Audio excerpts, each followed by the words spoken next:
Copycat marketing 101 आपके दौलतमंद बनने की राह by Burke Hedges complete audio book. प्रस्तावना। अगर आपको अपने परिणाम पसंद नहीं हैं तो अपनी नीति बदलें। जॉन फॉस्टर ने कहा है, आज दो चीज़ों की बड़ी सख्त ज़रूरत है। पहली, अमीरों को यह पता चलना चाहिए कि गरीब लोग कैसे ज़िंदगी जीते हैं, और दूसरी, गरीबों को यह पता चलना चाहिए कि अमीर लोग कैसे काम करते हैं। व्यवसाय संबंधी एक कहानी मुझे बड़ी पसंद है। अपनी आर्थिक तंगी से परेशान एक अधेड़ मैनेजर किसी वित्तीय विशेषज्ञ की सलाह लेने का फैसला करता है। मैनेजर एक बहुत सम्मानित वित्तीय सलाहकार से अपॉइंटमेंट लेता है, जिसका ऑफिस पार्क एवेन्यू की एक भव्य इमारत में है। मैनेजर जैसे ही सलाहकार के सुसज्जित रिसेप्शन रूम में दाखिल होता है, चकरा जाता है। वहां कोई रिसेप्शनिस्ट नहीं है, बस सामने दो दरवाजे हैं। एक पर लिखा है कर्मचारी और दूसरे पर लिखा है सेल्फ एम्प्लॉयड। चूंकि मैनेजर कर्मचारी है, इसलिए वह कर्मचारी वाले दरवाजे को चुनता है। एक बार फिर दो दरवाजे उसका स्वागत करते हैं। एक पर लिखा है आमदनी $40,000 से कम और दूसरे पर लिखा है आमदनी $40,000 से ज्यादा। मैनेजर की आमदनी $40,000 से कम है, इसलिए वह पहले वाले दरवाजे को चुनता है। एक बार फिर उसके सामने दो दरवाजे आ जाते हैं। बाएं दरवाजे पर लिखा है साल में $2,000 से ज्यादा बचत और दाएं दरवाजे पर लिखा है साल में $2,000 से कम बचत। मैनेजर के बचत खाते में सिर्फ $1,000 ही पड़े हैं, इसलिए वह दाएं दरवाजे को चुनकर उसके भीतर चला जाता है। वह दोबारा पार्क एवेन्यू की सड़क पर पहुंच जाता है। समान दरवाजे समान परिणामों की ओर ले जाते हैं। बड़ी ही दुखद लेकिन स्पष्ट बात है कि इस कहानी का मैनेजर अपनी लीक से कभी बाहर नहीं निकल पाएगा, जब तक कि वह अलग दरवाजे खोलने का विकल्प न चुने। कहानी का सबक यह है कि ज्यादातर लोग उसी मैनेजर की तरह होते हैं। वे जिंदगी में ऐसे दरवाजे खोलने का फैसला करते हैं जो उन्हें घुमा फिराकर वहीं पहुंचा देते हैं जहां से उन्होंने शुरू किया था। अलग परिणाम पाने का इकलौता तरीका यही है कि लोग अलग दरवाजे खोलने का चुनाव करें, है ना? जैसा मेरे एक मार्गदर्शक कहा करते थे, अगर तुम वही करते रहो जो हमेशा करते आए हो, तो तुम्हें वही मिलता रहेगा जो हमेशा मिलता रहा है। आप 95% लोगों में आते हैं या 5% में? कहानी वाले मैनेजर की तरह ही ज्यादातर लोग एक बंधी बंधाई लीक पर चल रहे हैं। इसकी वजह यह है कि वे आर्थिक कुंठा के अंतहीन चक्र में फंसे हुए हैं। कहानी वाले मैनेजर की तरह ही ज्यादातर औद्योगिक देशों के 95% काम करने वाले लोग कर्मचारी हैं। उनकी सालाना कमाई $40,000 से कम है और वे साल में $2,000 से कम बचा पाते हैं। पहली नज़र में देखने पर ये आंकड़े काफी आकर्षक लगते हैं, खास तौर पर 40,000 से कम आमदनी वाले लोगों को। मगर हकीकत यह है कि इस दुनिया के 95% लोग तेजी से आगे नहीं बढ़ रहे हैं। वे तो बस जैसे तैसे घिसट कर चल रहे हैं। 65 साल की उम्र में आम अमेरिकी नागरिक की आर्थिक स्थिति कैसी होती है, इसके आंकड़ों पर गौर करें। 65 साल की उम्र में 100 आम अमेरिकी। स्क्रीन पर दिए हुए ग्राफ को देखें, जिसमें बताया जा रहा है कि 100 आम अमेरिकी 65 साल की उम्र तक क्या कर पाते हैं। 54 कड़के और दूसरों पर आश्रित हैं, 36 स्वर्गवासी हो चुके हैं, 5 अब भी नौकरी कर रहे हैं, 4 आर्थिक दृष्टि से स्वतंत्र हैं, 1 दौलतमंद है। आपका अंजाम क्या होगा? क्या आप ऐसे आर्थिक दरवाजे खोल रहे हैं जो आपको 95% लोगों की जमात में पहुंचा देंगे, या फिर आप ऐसे दरवाजे खोल रहे हैं जो आर्थिक स्वतंत्रता या दौलत की ओर ले जाएंगे, जैसा सिर्फ 5% लोगों के मामले में ही होता है? मुझे यकीन है कि ज्यादातर लोग अपने लिए, अपने परिवार के लिए ज्यादा दौलत चाहते हैं। मुझे नहीं लगता कि वे 65 साल की उम्र में स्वर्गवासी या कड़के होना चाहते हैं या रोजी रोटी कमाने के लिए नौकरी करना चाहते हैं। मुझे पूरा भरोसा है कि अगर हर इंसान को 5% लोगों की जमात में शामिल होने के पूरे फायदे पता चल जाए, तो बहुत सारे लोग जिंदगी में अलग दरवाजे खोलने का विकल्प चुनेंगे। पल भर के लिए कल्पना करें। पल भर के लिए कल्पना करें कि आपकी जिंदगी में समय और पैसे की बिल्कुल कमी नहीं है। कल्पना करें कि आप हर सुबह अपने बच्चों को पैदल स्कूल छोड़ने जाते हैं और अपनी नौकरी के चक्कर में उनके स्कूल मैच या सॉकर मैच देखने का मौका कभी नहीं चूकते। कल्पना करें कि आप अपने गोल्फ के समय के हिसाब से अपने कामकाज की दिनचर्या तय करते हैं, न कि अपने कामकाज की दिनचर्या के हिसाब से अपने गोल्फ का समय। कल्पना करें कि आप अपनी इच्छानुसार वैकेशन पर कभी भी जा सकते हैं और कभी भी लौट सकते हैं, बजाय इसके कि आपका बॉस आपके वैकेशन की अवधि तय करे। कल्पना करें कि आप अपना कार्य लोन पटा देते हैं, अपना हाउस लोन चुका देते हैं और हर महीने के अंत में अपने क्रेडिट कार्ड बिल्स भी चुकता कर देते हैं। कल्पना करें कि आप 5% लोगों की जमात में शामिल हो चुके हैं। अब आप आर्थिक दृष्टि से स्वतंत्र हैं। अब आप अपनी मर्जी से कभी भी आ सकते हैं और कभी भी जा सकते हैं। अंत में यह कल्पना करें कि इस पुस्तक को पढ़ने में 1 घंटे के समय का निवेश करके आप वह चीज खोज लेंगे जिसकी आपको हमेशा से तलाश थी, दौलत बनाने की कुंजी। इस पुस्तक का मकसद, मान लें कि आपको 5% लोगों की जमात में शामिल होने का सुनहरा मौका मिलता है। क्या आप इसका फायदा उठाएंगे? मुझे पूरी उम्मीद है कि आप इस सवाल का जवाब हाँ में ही देंगे, क्योंकि यह पूरी पुस्तक इसी बारे में है। आगे के पन्नों में आप सीखेंगे कि आर्थिक स्वतंत्रता का रहस्य सिर्फ यह जानना है कि कौन से दरवाजे खोले जाएं। कॉपीकैट मार्केटिंग 101 आपको इस बारे में जागरूक बनाएगी कि ज्यादातर लोग 95% की जमात में सिर्फ इसलिए आते हैं क्योंकि वे गलत दरवाजे खोलने वाले लोगों की नकल करते हैं। वे उन दरवाजों को खोलते हैं जो सीमित तनख्वाह, नीरस नौकरियों और आर्थिक पराधीनता की ओर ले जाते हैं। संक्षेप में, ज्यादातर लोग गलत योजना की नकल कर रहे हैं। इस पुस्तक में आप सीखेंगे कि ज्यादातर लोग जिस वर्तमान सिस्टम की नकल कर रहे हैं उससे सिर्फ अस्थायी आमदनी हासिल होती है, सच्ची दौलत नहीं मिलती, क्योंकि यह पैसे के बदले समय की सामान्य वृद्धि यानी लिनियर ग्रोथ पर आधारित है। आप सीखेंगे कि सच्ची दौलत बनाने की कुंजी है लीवरेज। आप लीवरेज का एक बहुत अद्भुत तरीका देखेंगे जिसकी नकल दौलतमंद लोग सदियों से कर रहे हैं। यह तरीका है तीव्र घातांकीय वृद्धि यानी एक्सपोनेंशियल ग्रोथ। आप सीखेंगे कि दौलत बनाने का रहस्य हर एक के लिए उपलब्ध है, जिसमें आप और मैं भी शामिल हैं, क्योंकि इसकी बुनियाद एक ऐसी चीज है जिसमें हम सभी बड़े माहिर हैं, नकल करना। सबसे बड़ी बात, इस पुस्तक में आप सीखेंगे कि आम आदमी किस तरह पैसे के बदले समय के जाल को तोड़ सकता है। इसके लिए तो उसे दौलत बनाने के एक आसान सिस्टम की नकल भर करनी है जो आर्थिक स्वतंत्रता के दरवाजे खोल देगा, हमेशा हमेशा के लिए। चैप्टर 1, हम नकलचियों की दुनिया में रहते हैं। जेम्स बाल्डविन ने कहा है, बच्चे कभी बड़ों की बात सुनने में माहिर नहीं होते, लेकिन वे उनकी नकल करने में कभी नहीं चूकते हैं। मुझे याद है, बचपन में मैंने एक जोक बुक पढ़ी थी। मुझे अब भी एक हथौड़ा छाप जोक याद है जो मेरे दोस्तों और मुझे बड़ा मज़ेदार लगता था। पैसा बनाने के लिए पैसे की ज़रूरत होती है, आपको तो बस डिज़ाइन की हूबहू नकल करनी है।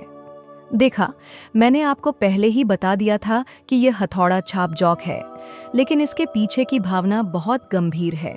हम दौलत बनाने की नकल का तरीका क्यों नहीं खोज पाए? इस बारे में गौर से सोचें। हम जिंदगी में बाकी हर चीज की नकल करते हैं, है ना? लेकिन हम एक ही चीज की नकल करना नहीं सीख पाए हैं, और वह है सच्ची दौलत बनाना। आइए नकल की शक्ति के बारे में थोड़ी बातचीत कर लेते हैं। इसके बाद हम उन कारणों पर गौर करेंगे जिनकी वजह से ज्यादातर लोग दौलत बनाने की नकल का तरीका नहीं खोज पाते हैं। हम सभी एक चीज में बड़े माहिर होते हैं और वह चीज है नकल करना। हम में से हर एक को खास गुणों और योग्यताओं का वरदान मिला है जिनकी बदौलत हम अनूठे बनते हैं। कुछ लोग बेहतरीन डांसर होते हैं, जबकि बाकी लोग संगीत पर अपने पैर भी नहीं चला पाते। हम में से कई लोगों में कलात्मक योग्यता होती है, जबकि बाकी लोगों को साधारण तस्वीर बनाने में भी मुश्किल आती है।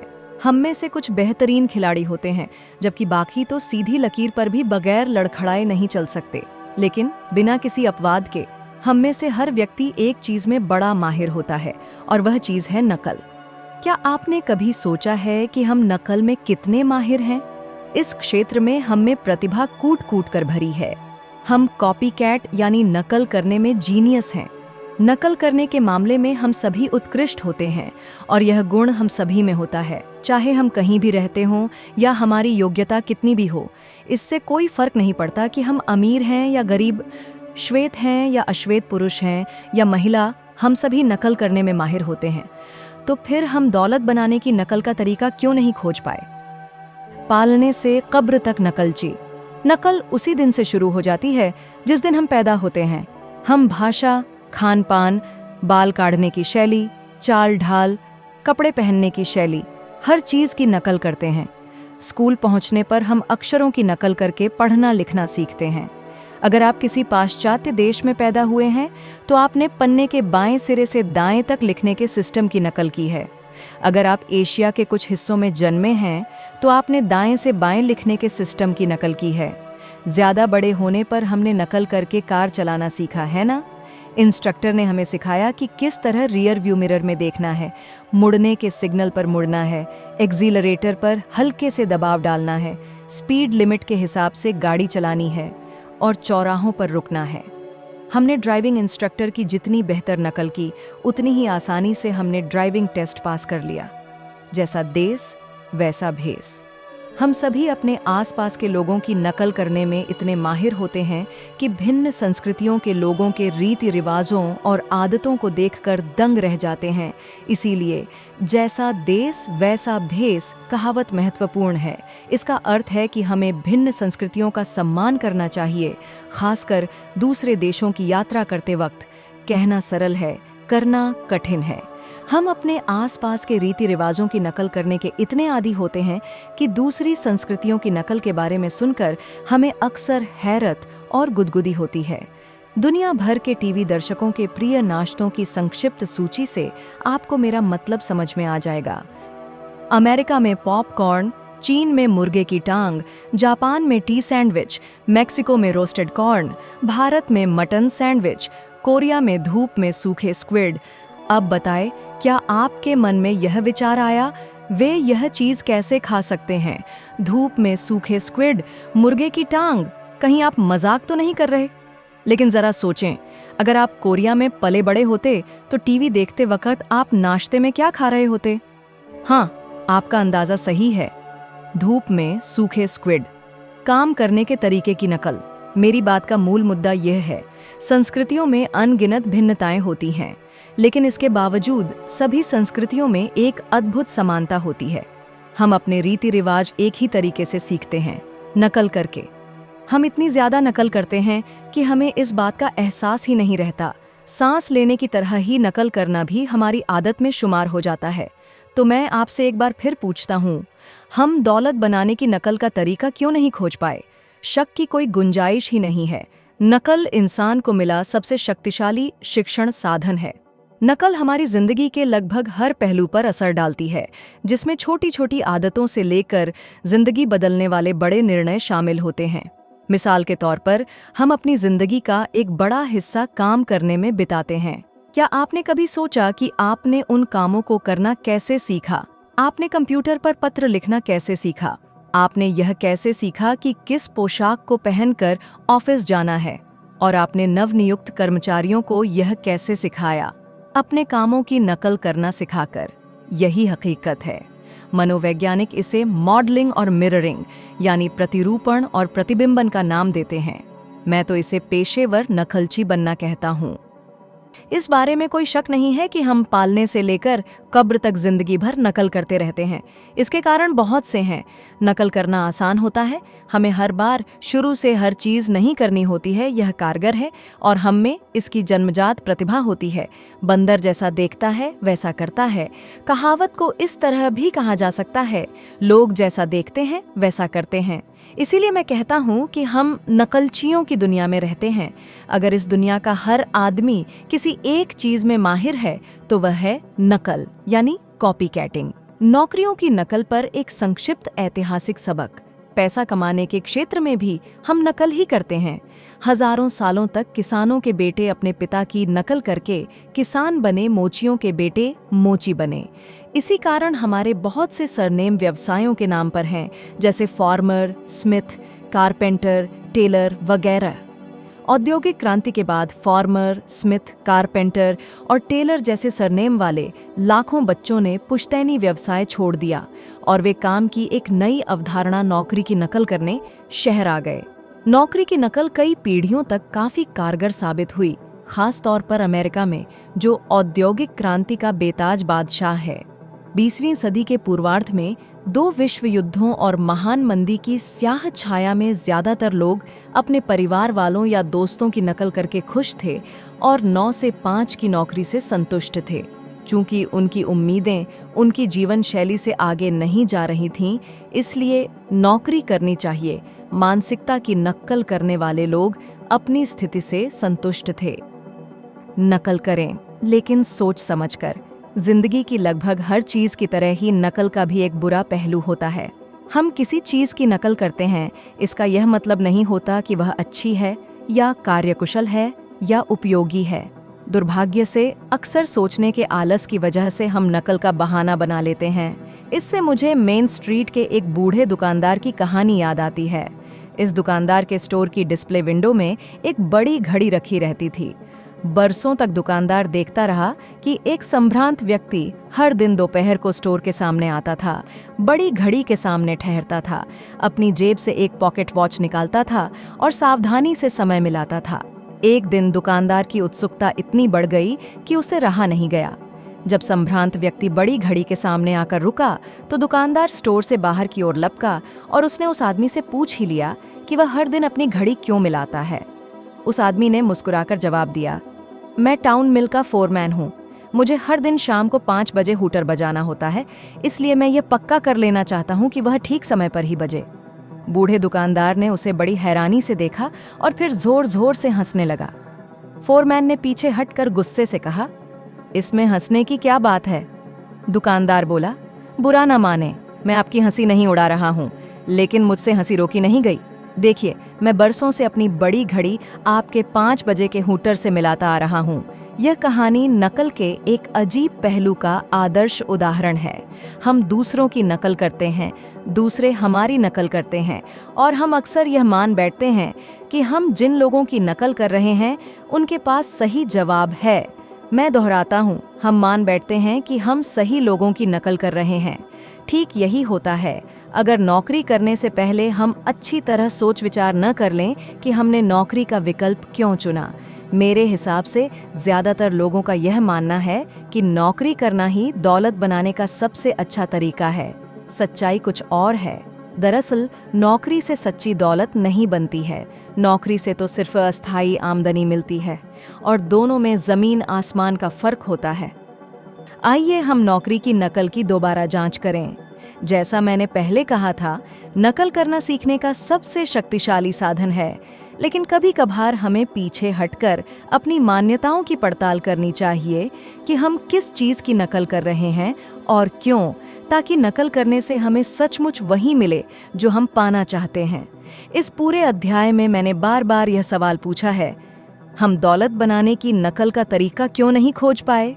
जवाब दुखद लेकिन स्पष्ट है। हम में से ज़्यादातर लोग दौलत बनाने के बजाय नौकरी करने के मार्ग की नकल करते आ रहे हैं। क्यों? क्योंकि ज़्यादातर लोगों की राय में नौकरी ही उनके आर्थिक सपनों को हकीकत में बदलने का इकलौता तरीका है।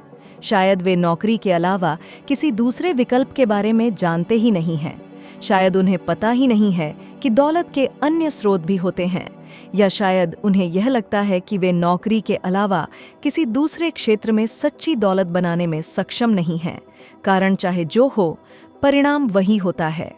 ज़्यादातर व्यक्ति 5% लोगों के बजाय 95% लोगों की जमात में पहुंच जाते हैं, क्योंकि वे सच्ची दौलत के बजाय अस्थायी आमदनी बनाने और नौकरी के मार्ग की नकल कर रहे हैं। इस मामले में आपकी क्या स्थिति है? आप किस चीज़ की नकल करने का चुनाव कर रहे हैं? क्या आप उन 95% लोगों जैसा बनने का विकल्प चुन रहे हैं जो नौकरी के मार्ग की नकल कर रहे हैं, या फिर आप उन 5% लोगों जैसा बनने का विकल्प चुन रहे हैं जो दौलत बनाने के मार्ग की नकल कर रहे हैं? गलत मान्यताओं को बाहर निकालें। जैसा एक बुद्धिमान व्यक्ति ने कहा है, आपका दिमाग एक पैराशूट जैसा होता है। यह सिर्फ तभी काम करता है जब यह खुला हो। आज यह पहले से भी ज़्यादा अनिवार्य है कि हम अपने दिमाग को खोल लें और जागरूक बन जाएं कि नौकरी करना दौलत बनाने का नहीं, बल्कि आमदनी कमाने का सिस्टम है। मुझे लगता है कि अगर लोग जैसे तैसे जिंदगी गुजारने के बजाय वाकई तरक्की करना चाहते हैं तो उन्हें अपनी गलत मान्यताओं को बाहर निकालना होगा और दौलत बनाने के वैकल्पिक तरीकों के प्रति अपने दिमाग को खोलना होगा। मैं मानता हूं कि 95% लोग, यानी नौकरी वाले दरवाजे से दाखिल होने वाले लोग, वापस लौटकर उसी जगह पर आते रहेंगे जहां से उन्होंने शुरू किया था। बहरहाल, मुझे यकीन है कि अगर हम अलग परिणाम पाने और 5% लोगों की जमात में शामिल होने के बारे में वाकई गंभीर हैं, तो हमें उन दरवाज़ों को खोलना होगा जो दौलत बनाने की ओर ले जाते हैं। अगले अध्याय में हम आमदनी कमाने यानी इनकम क्रिएशन और दौलत बनाने यानी वेल्थ क्रिएशन के फ़र्क की ज़्यादा गहराई से पड़ताल करेंगे। अगले अध्याय में हम उन कारणों को भी जानेंगे जिनकी वजह से आज सच्ची दौलत बनाना इतिहास के किसी भी युग की तुलना में ज़्यादा संभव क्यों है। चैप्टर 2, सच्ची दौलत क्या है? जोई ब्राउन ने कहा है, अगर आपको लोगों को बताना पड़े कि आप अमीर हैं तो आप नहीं हैं। दौलतमंद होने का क्या मतलब है? मेरा मतलब है सचमुच दौलतमंद होना। एक बात तो तय है, दौलत का मतलब अलग अलग लोगों के लिए अलग अलग होता है। मेरे लिए दौलत का मतलब यह नहीं है कि मैं मनचाही चीजें खरीद सकूं, हालांकि यह फायदा भी कुछ कम नहीं है। मेरे लिए सच्ची दौलत का मतलब है पूरी स्वतंत्रता। दौलत की मेरी निजी परिभाषा ये है और मेरे विचार से इसमें दौलत के सबसे बड़े फायदे शामिल हैं। दौलत का मतलब इतना पैसा और समय होना है ताकि आप जो चाहें जब चाहें कर सकें। क्या आपको लगता है कि अरबपति बिल गेट्स माइक्रोसॉफ्ट के सीईओ पद पर इसलिए काम कर रहे हैं क्योंकि उन्हें करना ही पड़ेगा, या फिर इसलिए क्योंकि वे इसे करना चाहते हैं? मेरे हिसाब से यह कहना तार्किक है कि बिल गेट्स के पास इतना पैसा और समय है कि वे जो चाहें जब चाहें कर सकते हैं। कारण यह है कि बिल गेट्स ने आमदनी नहीं कमाई है, उन्होंने तो सच्ची दौलत बनाई है। संक्षेप में, सच्ची दौलत का मतलब है स्वतंत्रता। दौलत का मतलब है चुनने की स्वतंत्रता। चक फैनी भी आर्थिक दृष्टि से बिल गेट्स के समूह में ही है। दुनिया भर के हवाई अड्डों में सैकड़ों ड्यूटी फ्री दुकानों के संस्थापक फीनी के पास अरबों डॉलर की संपत्ति है, या ज्यादा सटीकता से कहें तो उनके पास अरबों डॉलर की संपत्ति थी। 1984 में फीनी ने अपनी 3.5 बिलियन डॉलर की संपत्ति का 99.5% हिस्सा एक परोपकारी संस्था को दान कर दिया। आज वे दुनिया भर में समाज सेवा करने की खातिर अपना पैसा और समय दान कर रहे हैं। बिल गेट्स और चक फैनी दोनों ही यह बात अच्छी तरह समझते हैं कि सच्ची दौलत का मतलब होता है यह चुनने की पूरी स्वतंत्रता कि आप अपना समय और पैसा कैसे खर्च करें। गेट्स ज्यादा दौलत बनाने में समय खर्च करने का विकल्प चुन रहे हैं, जबकि फीनी अपनी संपत्ति दान करने में अपना समय लगा रहे हैं। दोनों में साझी बात है सच्ची दौलत, जिसकी वजह से ये दोनों बिल्कुल अलग अलग चुनाव कर पाए। अपना समय समझदारी से खर्च करें। ज्यादातर लोग सोचते हैं कि सच्ची दौलत का मतलब है ढेर सारा पैसा जिससे आप भौतिक वस्तुएं खरीद सकें। बहरहाल, सबसे समझदार लोग समझते हैं कि सच्ची दौलत का मतलब ज्यादा चीजें खरीदने में सक्षम होना ही नहीं है। इसका असल मतलब है अपनी मनचाही चीजें करने के लिए ज्यादा समय होना। इस बारे में सोचें, जब आप बुढ़ापे में किसी नर्सिंग होम के सामने वाले पोर्च में बैठकर अपनी गुजरी हुई जिंदगी के बारे में सोचेंगे तो आपको किस बात का ज्यादा अफसोस होगा? ज्यादा महंगा घर न खरीद पाने का, या अपने बच्चों के बचपन में उनके साथ ज्यादा वक्त न गुजार पाने का? आपको किस बात का ज्यादा अफसोस होगा? ऑफिस में प्रमोशन पाने के लिए 24 घंटे काम न करने का, या अपने माता पिता और दोस्तों के साथ ज्यादा समय न बिता पाने का जब उन्हें आपकी जरूरत थी? समय हमारी सबसे कीमती वस्तु है। इसका मोल सोने चांदी से भी बहुत ज्यादा है, क्योंकि एक बार जब यह चला जाता है तो आप इसे दोबारा कभी नहीं पा सकते। अगर आपकी कार बर्बाद हो जाती है तो आप हमेशा दूसरी कार खरीद सकते हैं। अगर आपकी नौकरी छूट जाती है तो आपको हमेशा दूसरी नौकरी मिल सकती है। अगर किसी बुरे निवेश में आपका पैसा डूब जाता है तो आप हमेशा ज्यादा पैसे कमा सकते हैं, लेकिन आप कभी भी किसी भी सूरत में वह समय दोबारा नहीं पा सकते जिसे आपने बर्बाद कर दिया है या गंवा दिया है। बताइए, क्या आप ऐसा कर सकते हैं? हरगिज नहीं। एक बार जब यह चला जाता है तो हमेशा हमेशा के लिए चला जाता है। प्राचीन चीनी कहावत इसे सबसे अच्छी तरह बयान करती है। एक पल का समय बर्बाद करने से कहीं बेहतर है कि आप अपनी सारी संपत्ति किसी गहरे कुएं में फेंक दें। इसीलिए मैं कहता हूं कि सच्ची दौलत का मतलब इतना पैसा और समय होना है ताकि आप जो चाहें जब चाहें कर सकें। निस्संदेह सच्ची दौलत का सबसे बड़ा फायदा यह चुनने की स्वतंत्रता है कि आप अपना समय कैसे खर्च करें। आमदनी कमाना, पैसे के बदले समय का जाल। क्या आप ऐसे मेहनती डॉक्टरों या वकीलों को जानते हैं जो साल भर में $1,50,000 से ज्यादा कमाते हैं लेकिन फिर भी खुश नहीं हैं? क्या वे सच्ची दौलत बना रहे हैं? दौलत की मेरी परिभाषा के हिसाब से जवाब है नहीं। इसका कारण यह है, हालांकि कई ऊंची आमदनी वाले प्रोफेशनल्स के पास अपनी मनचाही चीज खरीदने और करने के लिए पैसा होता है, लेकिन उनमें से ज्यादातर के पास समय नहीं होता। उन्हें अपने पेशे में मेहनत लगातार करनी पड़ती है, हर दिन। दरअसल उन्हें अपनी जीवन शैली को बरकरार रखने के लिए ज्यादा आमदनी की जरूरत होती है, जिसके लिए काम करना उनकी मजबूरी है। जो लोग अपने काम धंधे के जाल में फंसे हैं, वे दरअसल दौलत नहीं बना रहे हैं, बल्कि आमदनी कमाने के अंतहीन चक्र में फंसे हैं। इससे कोई फर्क नहीं पड़ता कि उनकी आमदनी कितनी कम या ज्यादा है। आमदनी कमाने का जाल कुछ इस तरह का होता है कि आप अपना समय देकर उसके बदले में डॉलर कमाते हैं। इसका मतलब है कि आपको पैसे तब तक नहीं मिलते हैं जब तक कि आप खुद काम न करें। चाहे कचरा उठाने वाला हो जो $7 प्रति घंटे की न्यूनतम दर से कमाई करता है, या हृदय रोग विशेषज्ञ हो जो $5,000 प्रति घंटे कमाता है, वह समय की एक इकाई के बदले में डॉलरों की एक इकाई पा रहा है। आमदनी कमाने वाले सिस्टम में 10 घंटों के काम के बदले में 10 घंटों की तनख्वाह मिलती है। दुर्भाग्य से आमदनी कमाने की चक्की अंतहीन है, जिसे लगातार पीसना पड़ता है। इसीलिए मैं आमदनी कमाने को पैसे के बदले समय का जाल कहता हूँ। सबसे बुरी बात यह है कि जब चक्की रुक जाती है तो आमदनी भी रुक जाती है। इसका मतलब है कि जो कर्मचारी बीमार हो जाते हैं या घायल हो जाते हैं या लंबे समय तक छटनी के शिकार हो जाते हैं या बर्नआउट से पीड़ित हो जाते हैं, उनकी आमदनी शून्य हो जाती है। जब खर्च आमदनी के बराबर होते हैं, आम अमीर प्रोफेशनल पर एक नज़र डालकर देखते हैं। हम उसे जॉन स्मिथ MD का नाम दे देते हैं, जिनकी आमदनी $2,50,000 है। देखिए, हर लिहाज से $2,50,000 की सालाना आमदनी काफ़ी ज़्यादा होती है।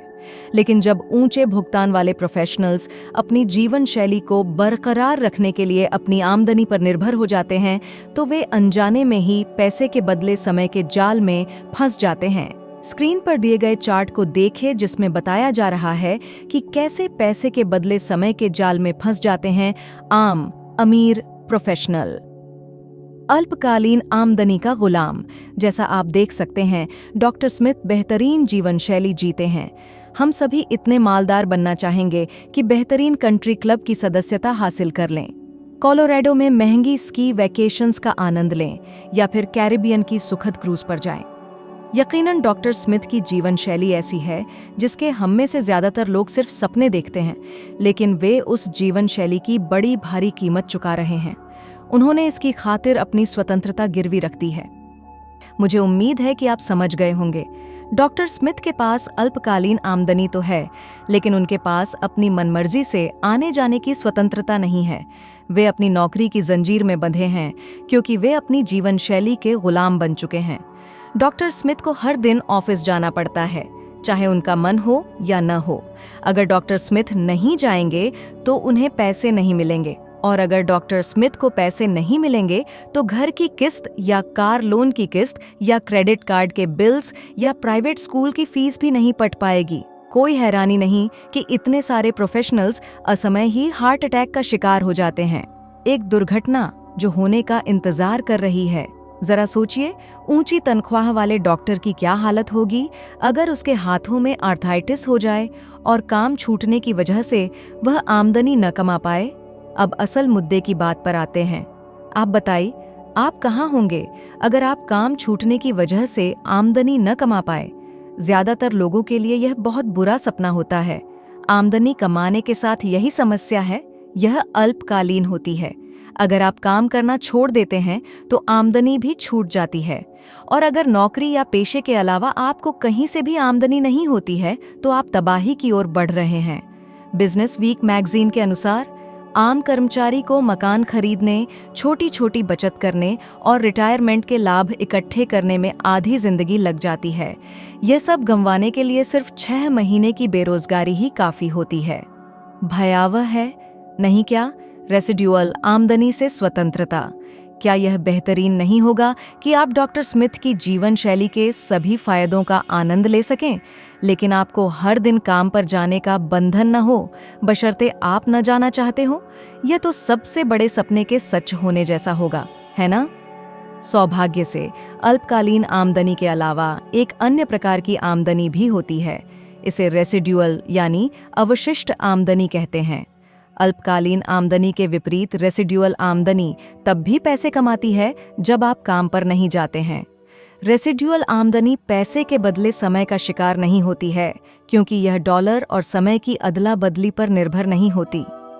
रेसिड्यूअल आमदनी कैसे कमाई जाती है, इसके लिए हम एक और काल्पनिक प्रोफेशनल पर नजर डालते हैं। हम उन्हें जो जोन्स सीपीए नाम देते हैं। डॉक्टर स्मिथ की तरह ही मिस्टर जोन्स की प्रैक्टिस भी जमकर चलती थी, लेकिन डॉक्टर स्मिथ के विपरीत मिस्टर जोन्स रेसिड्यूअल आमदनी की शक्ति से पूरी तरह वाकिफ थे। अपने समृद्ध करियर के अंतिम 40 सालों में मिस्टर जोन्स ने अपनी कुल आमदनी का 10% बचाया और समझदारी से उसका निवेश किया। अब वे रिटायर हो चुके हैं, लेकिन आज मिस्टर जोन्स के $1.5 मिलियन म्यूचुअल फंड्स में निवेशित हैं, जो हर साल 10% कमा रहे हैं। इससे उन्हें डॉक्टर स्मिथ की अल्पकालीन आमदनी के बराबर रेसिड्यूअल आमदनी हो जाती है $1,50,000। हालांकि आमदनी समान है, लेकिन इसे कमाने के तरीके में बहुत फर्क है, जैसा स्क्रीन पर दिए गए चार्ट से स्पष्ट होता है। अब मैं आपसे पूछता हूं, आप कौन सी आमदनी पाना चाहेंगे? अल्पकालीन आमदनी या फिर रेसिड्यूअल आमदनी? जवाब स्पष्ट है, सच्ची दौलत बनाना। दौलत बनाना आमदनी कमाने के विपरीत है। यह पैसे के बदले समय के जाल से भिन्न है। इसकी वजह है लीवरेज नामक अवधारणा। सच्ची दौलत बनाने का इकलौता तरीका है अपने समय, पैसे और प्रयासों की लीवरेजिंग करना, ताकि 10 घंटे के काम के बदले में 100 घंटे, यहाँ तक कि 1000 घंटे का भुगतान मिले। आपने देखा, अमीर लोग ज्यादा अमीर इसलिए बनते हैं क्योंकि वे अपने पैसे को लंबे समय तक निवेश करके लीवरेज का फायदा उठाते हैं।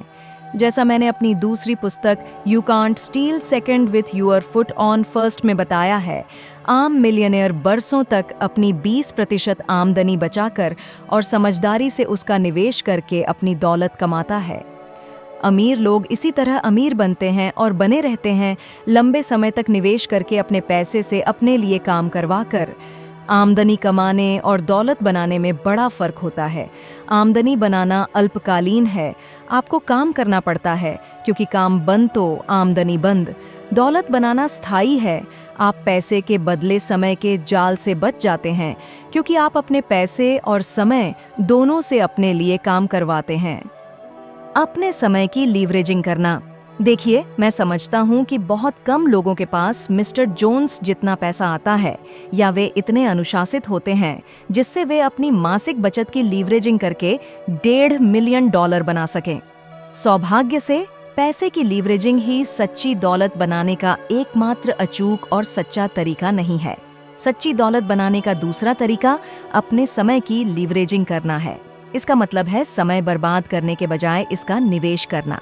पुरानी कहावत है, समय ही धन है। देखिए, लीवरेज की शक्ति की वजह से आज यह कहावत पहले से ज्यादा सच है। एक बात तो तय है, हम सभी के पास एक बराबर पैसा नहीं है, लेकिन यह बात भी उतनी ही तय है, हम सभी के साथ एक बराबर समय है। देखिए, एक बात अच्छी तरह समझ लें कि यह पुस्तक दौलत बनाने के लिए आपसे पैसों का निवेश करने के बारे में नहीं कहती है। यह तो दौलत बनाने के लिए आपके समय का निवेश करने के बारे में है। कारण स्पष्ट है, सही तरह से लगाया गया समय पैसे जितना ही मूल्यवान होता है। इससे कोई फर्क नहीं पड़ता कि कोई व्यक्ति बिलियनियर है या भिखारी, हम सभी के पास एक बराबर समय होता है। एक दिन में 24 घंटे, एक हफ्ते में 168 घंटे, एक महीने में 672 घंटे, एक साल में 8064 घंटे। दौलत बनाने की कुंजी ज्यादा समय उत्पन्न करना नहीं है, क्योंकि यह तो असंभव है। कुंजी तो अपने पास मौजूद समय का पूरा फायदा उठाना है। बताइए, क्या आप इस बात से सहमत नहीं हैं? आज सच्ची दौलत बनाने के लिए सिर्फ पैसे, जो हम में से ज्यादातर के पास बहुत कम होते हैं, कि लीवरेजिंग ही इकलौता तरीका नहीं है। हम सभी खुशकिस्मत हैं कि सच्ची दौलत बनाने के लिए समय, जिसकी हम सभी के पास समान मात्रा होती है, कि लीवरेजिंग करने का तरीका भी मौजूद है। सौभाग्य से आज लीवरेजिंग का एक ऐसा सिस्टम है जिसमें आप थोड़ा सा समय लगाकर ढेर सारे डॉलर कमा सकते हैं, बजाय सामान्य सिस्टम के जिसमें आप ढेर सारा समय लगाकर थोड़े से डॉलर कमाते हैं। सौभाग्य से आज आपके समय और प्रयासों की लीवरेजिंग करने का एक सरल, अनुकरणीय सिस्टम है, जिसकी नकल हर व्यक्ति कर सकता है। क्या आप गलत सिस्टम की नकल कर रहे हैं? आइए इस बात को स्वीकार कर लें कि हम में से ज्यादातर लोगों का सरनेम ड्यूपॉन्ट या रॉकफेलर नहीं है, यानी हम बहुत अमीर नहीं हैं। हम बिल गेट्स और चक फीनी जैसे पैदाइशी जीनियस नहीं हैं, और हमारे पास टाइगर वुड्स या एंजेलिना जोली जैसी प्रतिभा भी नहीं है। अक्सर हम यह मान लेते हैं कि जिंदगी की लॉटरी जीतने से ही दौलत बन सकती है। यह सिर्फ बेहद गुणी लोगों के लिए संभव है या बहुत खुशकिस्मत लोगों के लिए, लेकिन यह यकीनन आपके और मेरे जैसे आम लोगों के लिए संभव नहीं है। यह बकवास है। हमें इस सीमित सोच से कतई सहमत नहीं होना चाहिए। यह कूड़ा चिंतन है और हमें इस तरह के नकारात्मक विचारों को कूड़ेदान में फेंक देना चाहिए, फौरन। हकीकत तो यह है कि ज्यादातर लोग यह मान लेते हैं कि वे दौलत नहीं बना सकते, जबकि दरअसल वे बना सकते हैं। ज्यादातर लोगों के दौलतमंद न बन पाने का असल कारण यह है कि उन्हें कभी दौलत बनाने वाले ऐसे सिस्टम की जानकारी नहीं मिली जिसकी वे नकल कर सकें। दूसरे शब्दों में, हम में से ज्यादातर ने गलत योजना की नकल कर ली है। चूंकि हमें दौलत बनाने वाली योजना की जानकारी ही नहीं है जिसकी हम नकल कर सकें, इसलिए हम उस चीज की नकल कर लेते हैं जिसे हमारी जान पहचान का हर व्यक्ति कर रहा है, यानी हम नौकरी करने लगते हैं। हम वही करते हैं जो ज्यादातर लोग करते हैं, और परिणाम स्वरूप हमें वही मिलता है जो ज्यादातर लोगों को मिलता है। नौकरी बुरी नहीं होती। मेहरबानी करके यह समझ लें कि मैं नौकरियों को बुरा नहीं कह रहा हूँ। मैं तो नौकरी से मिलने वाले परिणामों को बुरा कह रहा हूँ। अगर नौकरी करने से सच्ची दौलत बनती होती तो मैं सबसे पहले आपको नौकरी की राह पर चलने की सलाह देता, लेकिन ऐसा नहीं होता है। यही इसकी कठोर कटु सच्चाई है। सामान्य वृद्धि के बजाय तीव्र घातांकीय वृद्धि की नकल करें। सच्चाई यह है कि आप आमदनी कमाने वाले सिस्टम की नकल करके कभी सच्ची दौलत नहीं बना पाएंगे, क्योंकि यह सामान्य वृद्धि पर आधारित है। सच्ची दौलत बनाने का सिस्टम लीवरेज्ड ग्रोथ पर आधारित होता है। अगले अध्याय में हम सामान्य वृद्धि की सीमाओं को गौर से देखेंगे। हम इस बारे में भी बातचीत करेंगे कि अगर हम सच्ची दौलत बनाकर पूरी तरह स्वतंत्र होने के बारे में सचमुच गंभीर हैं, तो हमें लीवरेज वाले सिस्टम की नकल करने की जरूरत क्यों है। चैप्टर 3, सामान्य वृद्धि, पैसे के बदले समय देना। जो हिल ने कहा है, सारा दिन काम करो, घास पर जियो, जब तुम मरते हो तो स्वर्ग नहीं जाते हो। पहले मैं अपने सेमिनार में लोगों को बताता था कि ज्यादातर कर्मचारी 40-40-40 योजना पर चलते हैं, यानी वे हफ्ते में 40 घंटे काम करते हैं, 40 साल तक ऐसा करते हैं, और रिटायर होते वक्त उन्हें रिटायरमेंट डिनर के साथ $40 की घड़ी मिलती है। लेकिन हमारी तेजी से बदलती दुनिया में बहुत सी चीजों की तरह ही 40-40-40 योजना भी दकियानूसी हो गई है। आज हम में से ज्यादातर लोग 50-50-50-50 योजना पर चलने लगे हैं।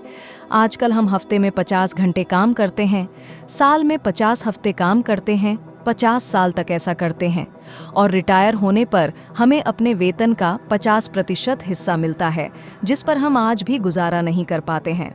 पैसे के बदले समय की चक्की 50-50-50-50 योजना आमदनी कमाने का आदर्श उदाहरण है, क्योंकि यह सामान्य वृद्धि पर आधारित है।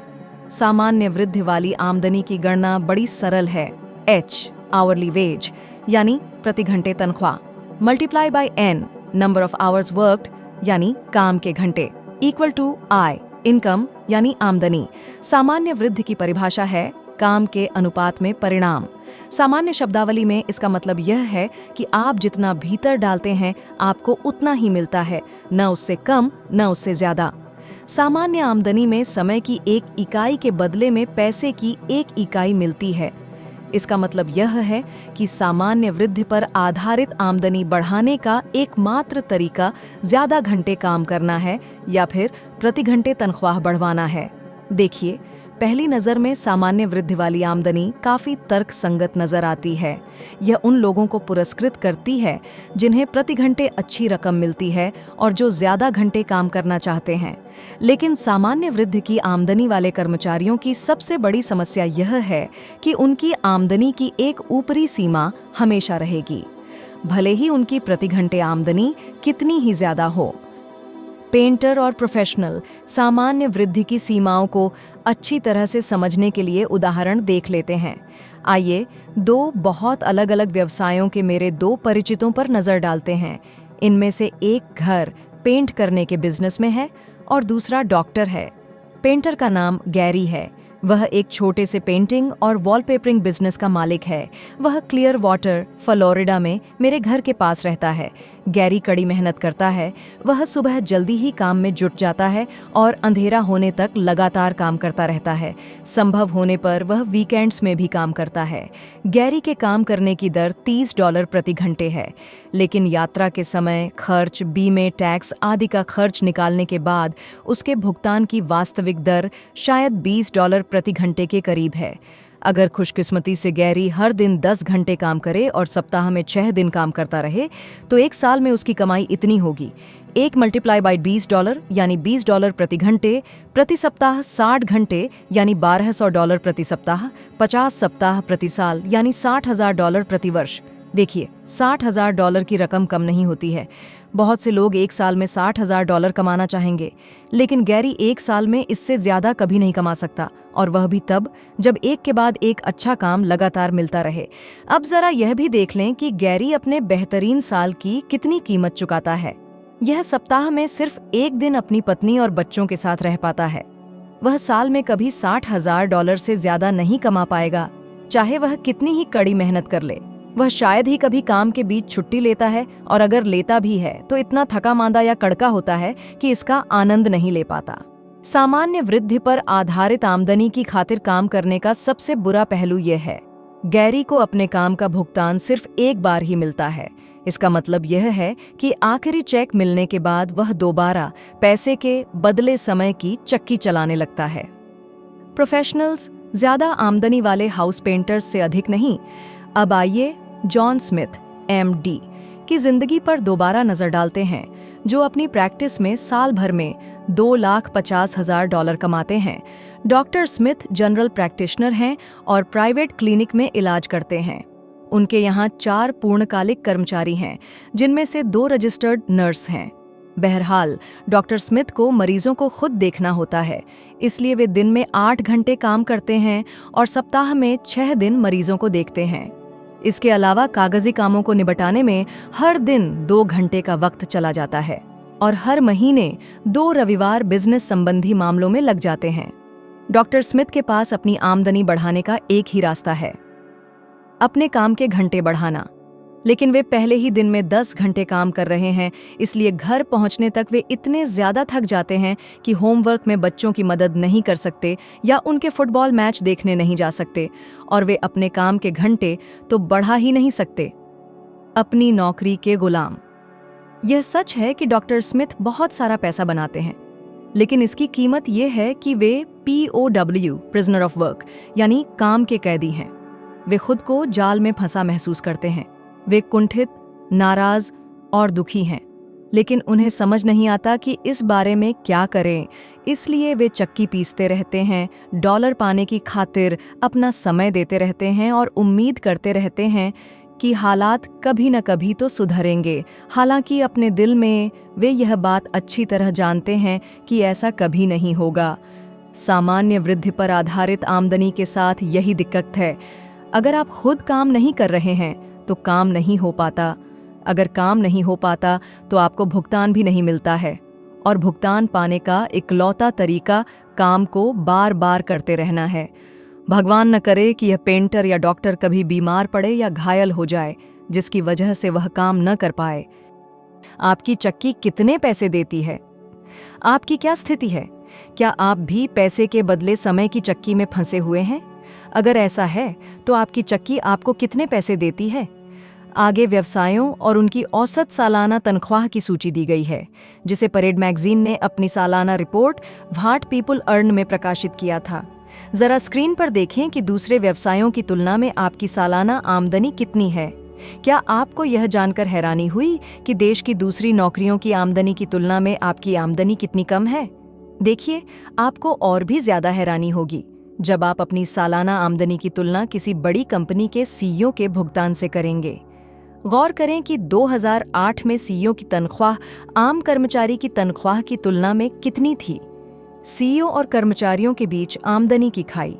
2008 में सीईओ की तनख्वाह $10.5 मिलियन और कर्मचारी की तनख्वाह $35,000। इसका अनुपात हुआ 300:1। क्या यह आश्चर्यजनक नहीं है कि कंपनी के एक व्यक्ति का मूल्य तो $10.5 मिलियन हो, जबकि उसी कंपनी के सामान्य कर्मचारी का मूल्य सिर्फ $30,000 हो? आपके मन में यह सवाल आ रहा होगा, यह कैसे हो सकता है? लीवरेज से पैसे के बदले समय के जाल को तोड़ना। मैं एक ही शब्द में आपके सवाल का जवाब दे सकता हूँ, लीवरेज। देखिए, जब आम कर्मचारी डॉलर की खातिर समय की अदला बदली करता है तो उसकी आमदनी सामान्य तरीके से बढ़ रही है। इस मामले में समय की एक इकाई धन की एक इकाई के बराबर होती है। कर्मचारी की आमदनी उसी की 100% कोशिशों का नतीजा है। दूसरी ओर सीईओ अपने कर्मचारियों के माध्यम से अपने समय और योग्यताओं की लीवरेजिंग करता है। अपनी 100% कोशिशों के बजाय वह अपने सभी कर्मचारियों की कोशिशों का एक निश्चित प्रतिशत हिस्सा कमाता है। पॉल गेटी का यही मतलब था जब उन्होंने कहा था, मैं अपनी 100% कोशिशों के बजाय 100 व्यक्तियों की कोशिशों का 1% कमाना चाहूँगा। इसीलिए लीवरेजिंग में इतना दम है, आप पूरे समूह की कोशिशों का थोड़ा सा हिस्सा कमाते हैं। हर्शीज कैंडी बार इसका आदर्श उदाहरण है। प्रत्येक हर्शीज कैंडी बार पर कंपनी को ज्यादा से ज्यादा 1-2 पैनी का शुद्ध मुनाफा होता होगा, लेकिन हर साल दुनिया भर में अरबों हर्शीज बार्स बिकती हैं। इसीलिए हर्शीज कैंडी बार बनाने वाली मार्स कंपनी को हर साल अरबों डॉलर का मुनाफा होता है, और इसीलिए इसके सीईओ की आमदनी भारी भरकम होती है। सन्यासी और चेन सॉ। लीवरेजिंग की अवधारणा सन्यासी और चेन सॉ की कहानी जैसी है। एक दिन एक बूढ़ा सन्यासी अपनी पहाड़ी गुफा से उतरकर स्थानीय हार्डवेयर स्टोर में एक चेन सॉ यानी लकड़ी काटने वाली आरी खरीदने आया। सन्यासी ने युवा सेल्स क्लर्क से गर्व से कहा, अब मैं अपनी गुफा में नहीं रहना चाहता। मैं अपने लिए लकड़ी का एक नया घर बनाना चाहता हूँ। मुझे सबसे अच्छी आरी चाहिए, कीमत चाहे जो हो। युवा सेल्स क्लर्क एक पल के लिए वेयरहाउस में गया और एक नई चमचमाती हुई चेन सॉ लेकर लौटा। उसने पूरे यकीन के साथ सन्यासी को बताया, यह बाजार में मिलने वाली सबसे अच्छी चेन सॉ है। इससे पेड़ उतनी ही आसानी से चिढ़ जाएंगे जितनी आसानी से चाकू बटर को चीर देता है। मैं गारंटी देता हूँ कि यह महीने भर की लकड़ी एक ही दिन में काट देगी, वरना मैं अपनी तनख्वाह से आपका पूरा पैसा लौटा दूंगा। यह सुनकर सन्यासी खुश हो गया। उसने क्लर्क को पैसे दिए, अपनी चमचमाती चेन सॉ का हैंडल पकड़ा और पहाड़ की ओर चल दिया। ठीक 1 महीने बाद जब युवा क्लर्क शेल्फ पर सामान जमा रहा था, तभी उसने सन्यासी की आवाज सुनी, जो हवा को कोड़े की तरह चीरती हुई आई। बेटा, मैं ये सॉ लौटाने आया हूँ। तुमने वादा किया था कि तुम मेरा पूरा पैसा लौटा दोगे। अब अपना वादा पूरा करो। क्लर्क ने बूढ़े सन्यासी को गौर से देखा और उसका हुलिया देखकर हैरान रह गया। ऐसा लग रहा था जैसे सन्यासी कई हफ्तों से नहीं सोया हो। उसके कपड़े फट गए थे और खून पसीने से लथपथ थे। ऐसा नजर आ रहा था जैसे मेहनत कर करके वह मौत के मुंह में पहुंच गया हो। क्लर्क ने हकलाते हुए पूछा, आपको क्या हुआ? आपकी हालत तो भयंकर दिख रही है। बूढ़े सन्यासी ने अपनी पूरी ताकत बटोरी और चेन सॉ को उठाकर काउंटर पर रखते हुए कहा, यह सब इसी घटिया आरी का नतीजा है जो तुमने मुझे बेची थी। तुमने कहा था कि यह 1 महीने की लकड़ी एक ही दिन में काट देगी, मगर देखो क्या हुआ? मैं 1 महीने से इसका इस्तेमाल कर रहा हूँ और इस दौरान मैं 1 दिन की लकड़ी भी नहीं काट पाया। मुझे मेरा पैसा वापस चाहिए। हैरान क्लर्क ने माफ़ी मांगते हुए कहा, बिल्कुल, मैं अपना वादा ज़रूर पूरा करूँगा। बस मैं चेन सॉ की जांच करके देख लूँ, शायद मैं पता लगा सकूं कि गड़बड़ क्या है। क्लर्क ने पुल रोप को जोर से खींचा और चेन सॉ की तेज आवाज दुकान में गूंजने लगी। ब्ररररररररर। सन्यासी काउंटर से उछलकर पीछे पहुंच गया, जैसे उसे किसी ने गोली मार दी हो। फिर वह जमकर चिल्लाया, ये कैसी आवाज है? लीवरेज के बारे में सबक? क्या आप ऐसी चेन सॉ से पेड़ काटने की कोशिश करने की कल्पना कर सकते हैं जिसे चालू ही न किया गया हो? कोई हैरानी नहीं कि सन्यासी का हुलिया और हालत खराब थी। इस कहानी से यह सबक मिलता है कि लीवरेज एक जबरदस्त साधन है, लेकिन सिर्फ तभी जब उसका सही इस्तेमाल किया जाए। चेन सॉ समय और मेहनत की लीवरेजिंग का बेहतरीन साधन है। अगर आपने कभी हैंड सॉ से किसी बड़े पेड़ के तने को काटने की कोशिश की हो, तो आप मेरा मतलब अच्छी तरह समझ जाएंगे। विडंबना यह है कि सन्यासी के हाथों में लीवरेज का एक शक्तिशाली साधन था। उसे तो बस इसके इस्तेमाल का तरीका मालूम नहीं था। दूसरे शब्दों में, वह योग्यता या कोशिश की कमी के कारण असफल नहीं हुआ था, वह तो ज्ञान की कमी के कारण असफल हुआ था। यही आम आदमी के बारे में भी कहा जा सकता है। लीवरेज की शक्ति के माध्यम से हम थोड़े से समय और थोड़ी सी मेहनत से अपने लक्ष्य हासिल कर सकते हैं। हम दरअसल महीने भर की लकड़ी 1 दिन में ही काट सकते हैं, लेकिन लीवरेज का पूरा फायदा उठाने के लिए हमें इसकी मौजूदगी का ज्ञान होना चाहिए, वरना हमारा हाल भी सन्यासी जैसा ही होगा।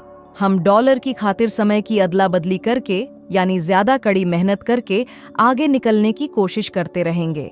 ऐसी स्थिति में हम अपने समय तथा प्रयासों की लीवरेजिंग नहीं करेंगे। यह तो काम करने का स्मार्ट तरीका नहीं है। क्या 65 साल की उम्र तक आम आदमी इसीलिए मर जाएगा, कड़का रहेगा, या अपनी रोजी रोटी के लिए देश, परिवार या चर्च पर निर्भर रहेगा? क्योंकि बहुत सारे लोग लीवरेज वाली योजना के बजाय सामान्य योजना की नकल कर रहे हैं। ज्ञान पहला कदम है। सही स्थिति में सही किस्म के लीवरेज की नकल करके हम पहाड़ हिला सकते हैं और मिलियनों डॉलर कमा सकते हैं। सवाल यह है, आप दौलत बनाने के किस सिस्टम की नकल करना चाहते हैं? क्या आप दौलत बनाने के सामान्य सिस्टम की नकल आगे भी करना चाहते हैं? क्या आप यही चाहते हैं कि आपका हाल भी उसी बूढ़े सन्यासी जैसा हो? क्या आप भी बहुत कम फायदे के लिए बहुत ज्यादा मेहनत करना चाहते हैं? या फिर आप युवा क्लर्क जैसा बनना चाहेंगे और लीवरेज की चेन सॉ को चालू करने का तरीका सीखना चाहेंगे? यह आप अगले अध्याय में सीखेंगे। वहां आपको ऐसे आजमाए हुए तरीके मिलेंगे जिनसे हम अपने समय और मेहनत की लीवरेजिंग कर सकते हैं। इन तरीकों की बदौलत हम पैसे के बदले समय के जाल से बाहर निकल सकते हैं, हमेशा हमेशा के लिए, और वह आर्थिक स्वतंत्रता हासिल कर सकते हैं जिसके हम हकदार हैं। चैप्टर 4, लीवरेज वाली वृद्धि। ज्यादा कड़ी नहीं, बल्कि ज्यादा स्मार्ट मेहनत करना। हेनरी डेविड थोरो ने कहा है, व्यस्त होना ही काफी नहीं है, चींटियां भी व्यस्त रहती हैं। असल सवाल तो ये है, हम किस काम में व्यस्त हैं? अगस्त 1888 में अटलांटा के एक केमिस्ट आसा कैंडलर ने $2300 नकद भुगतान करके कोका कोला नामक कार्बोनेटेड फाउंटेन ड्रिंक के संपूर्ण अधिकार खरीद लिए। कोका कोला अटलांटा इलाके में फौरन सफल हो गया। 19वीं सदी के अंत तक दक्षिण के हर ड्रग स्टोर में एक सोडा फाउंटेन होता था, जहां बैठकर ग्राहक 5 सेंट में ठंडा कोक पी सकता था। फिर कैंडलर ने एक ऐतिहासिक निर्णय लिया, जिसने कोका कोला को एक छोटी सी क्षेत्रीय कंपनी से अंतर्राष्ट्रीय स्तर पर मशहूर कर दिया। कैंडलर ने यह फैसला किया कि उनकी कंपनी लीवरेजिंग के एक अनूठे रूप का इस्तेमाल करके कम समय और कोशिश से ज्यादा पैसा बनाएगी। लीवरेजिंग का यह अनूठा रूप था बॉटलिंग, कोक की अंतर्राष्ट्रीय सफलता का राज। कोक को बोतल में बेचने के कैंडलर के निर्णय के पीछे एक दिलचस्प कहानी है। किंवदंती है कि एक दिन कैंडलर का एक अच्छा दोस्त उनके ऑफिस में आया। उसने दावा किया कि अगर कैंडलर उसे एक मोटी रकम दें तो वह उन्हें एक ऐसा राज बता सकता है जिससे कोका कोला के मुनाफे में भारी बढ़ोतरी हो जाएगी। दोनों में दिन भर काफी मोलभाव हुआ। आखिरकार कैंडलर की जिज्ञासा ने जवाब दे दिया और उन्होंने अपने दोस्त के नाम एक चेक काट दिया। दोस्त ने चेक लिया और फिर आगे झुककर कैंडलर के कान में 2 छोटे शब्द कहे, जिनसे एक विश्व प्रसिद्ध ब्रांड का जन्म हुआ, बॉटल इट, यानी इसे बोतल में बेचो। सौभाग्य से कैंडलर इतने समझदार थे कि उन्होंने अपने दोस्त की सलाह पर अमल कर लिया और बाकी इतिहास है। समय और जगह की लीवरेजिंग। बॉटल इट, एक पल के लिए जरा इन शब्दों की शक्ति के बारे में सोचें। बोतल में आने से पहले कोक पीने के लिए आपको अपने करीबी सोडा फाउंटेन जाना पड़ता था। इसके बिना और कोई उपाय ही नहीं था। बोतल में आने से पहले कोक की बिक्री तभी बढ़ सकती थी जब सोडा फाउंटेन्स की संख्या बढ़े। बॉटलिंग से यह सब बदल गया। अब कोक का स्वाद लेने के लिए ग्राहक को सोडा फाउंटेन की जरूरत नहीं रह गई, क्योंकि कोक का 6 पैक खरीदकर आज ग्राहक सोडा फाउंटेन को अपने साथ घर ले आता है। नतीजा यह है कि दुनिया का लगभग हर व्यक्ति अपने घर में आराम से बैठकर कोका कोला के ताजगी भरे पेय का आनंद ले सकता है, चाहे दिन हो या रात। ऐसा इसलिए हुआ क्योंकि कोका कोला कंपनी में इतनी समझदारी थी कि उसने अपना प्रोडक्ट बोतल में बेचकर समय, प्रयास और जगह की लीवरेजिंग की। लीवरेज क्या है? लीवरेज शब्द लीवर से बना है, जो एक पुराने फ्रेंच शब्द से आया है, जिसका मतलब है ज्यादा हल्का बनाना। ये लीवरेज की शक्ति का सटीक वर्णन है। कुछ लीवर्स या औजारों का समझदारी से उपयोग करके मुश्किल काम कम कोशिश से कम समय में किए जा सकते हैं, जिससे वे वाकई ज्यादा हल्के हो जाते हैं। जरा सोचें, लीवरेज के बिना कार का इंजन बदलने में कितनी मेहनत लगेगी? आपको क्या लगता है, आपकी कार के इंजन को बाहर निकालने के लिए कितने मजबूत लोगों की जरूरत होगी? 5, 10, इससे ज्यादा? अब जरा इस पर गौर करें कि आपका कार मैकेनिक उसी काम को कितने कम समय और कितनी कम कोशिश से कर देता है। पहले तो वह इंजन के ऊपर एक मजबूत बीम पर हॉइस्ट, यानी भारी सामान उठाने वाली मशीन को सही जगह पर रखेगा। फिर हॉइस्ट की रस्सियों और जंजीरों से इंजन को बांधेगा। इसके बाद वह पुल रोप को बिजली से चलने वाली मशीन से जोड़ देगा। स्विच दबाते ही इंजन चंद पलों में हवा में उठ जाता है। यही लीवरेज की शक्ति है। यह समय, प्रयास और पैसे बचाकर अधिकतम उत्पादकता को संभव बनाता है। कॉरपोरेशंस किस तरह लीवरेज का इस्तेमाल करते हैं? लीवरेज का इस्तेमाल करके सदियों से मेहनती लोग अपने कामों को ज्यादा हल्का बना रहे हैं, यानी ज्यादा लाभकारी और उत्पादक बना रहे हैं। उत्पादकता में वृद्धि का यही मतलब है, ज्यादा मेहनत के बजाय ज्यादा स्मार्ट तरीके से काम करना। ऐसा तरीका खोजना जिससे काफी कम समय में काफी ज्यादा पैसा बनाया जा सके। कर्मचारियों को नौकरी पर रखना वह सबसे स्पष्ट तरीका है जिससे बिजनेस मालिक अपने समय की लीवरेजिंग करते हैं। फोर्ड मोटर कंपनी से लेकर सोनी तक दुनिया की लगभग हर बड़ी कंपनी एक अकेले मालिक से शुरू हुई, जिसने कर्मचारियों के माध्यम से अपने समय और योग्यताओं की लीवरेजिंग की। मिसाल के तौर पर, अगर हेनरी फोर्ड अकेले ही मॉडल टी कार बनाते तो इसका 100% मुनाफा उन्हीं की जेब में जाता। लेकिन वे जानते थे कि अकेले काम करने पर वे 1 साल में 1-2 कार ही बना पाएंगे। फोर्ड इतने स्मार्ट थे कि उन्होंने अपने समय और योग्यताओं की लीवरेजिंग करके कर्मचारियों को अपने सिस्टम की नकल करना सिखाया। लीवरेजिंग की शक्ति से फायदा उठाते हुए फोर्ड ने हर साल हजारों कारें बनाईं और इतिहास के सबसे अमीर व्यक्तियों में से एक बन गए। रियल एस्टेट बेचने में स्मार्ट बनना। रियल एस्टेट कंपनियां बरसों से लीवरेजिंग करके फायदा उठा रही हैं, लेकिन कर्मचारियों के बजाय वे स्वतंत्र कॉन्ट्रैक्टर्स, जिन्हें रियल एस्टेट एजेंट्स के नाम से जाना जाता है, की टीम बनाकर लीवरेजिंग करती हैं। आइए देखते हैं टेड नामक काल्पनिक रियल एस्टेट प्रोफेशनल कम समय में ज्यादा पैसा बनाने के लिए लीवरेजिंग का किस तरह इस्तेमाल करता है। टेड लगभग 20 साल से रियल एस्टेट बेच रहा है। शुरुआत में किस्मत अच्छी रहने पर वह हर महीने एक घर बेचने में कामयाब हो जाता था। अनुभव बढ़ने के साथ साथ टेड अपने काम में माहिर होता चला गया। इस बिजनेस में 5 साल के बाद वह हर साल औसतन 50 मकान बेचने लगा। लेकिन टेड चाहे कितनी भी कड़ी मेहनत करता, उसके लिए हर सप्ताह 1 से ज्यादा मकान बेचना असंभव था। आखिर वह ग्राहकों को एक दिन में कितने मकान दिखा सकता है? वह एक सप्ताह में ग्राहकों के साथ कितने सौदे पक्के कर सकता है? यही सोचकर उसने एक ऑफिस खोलने का फैसला किया।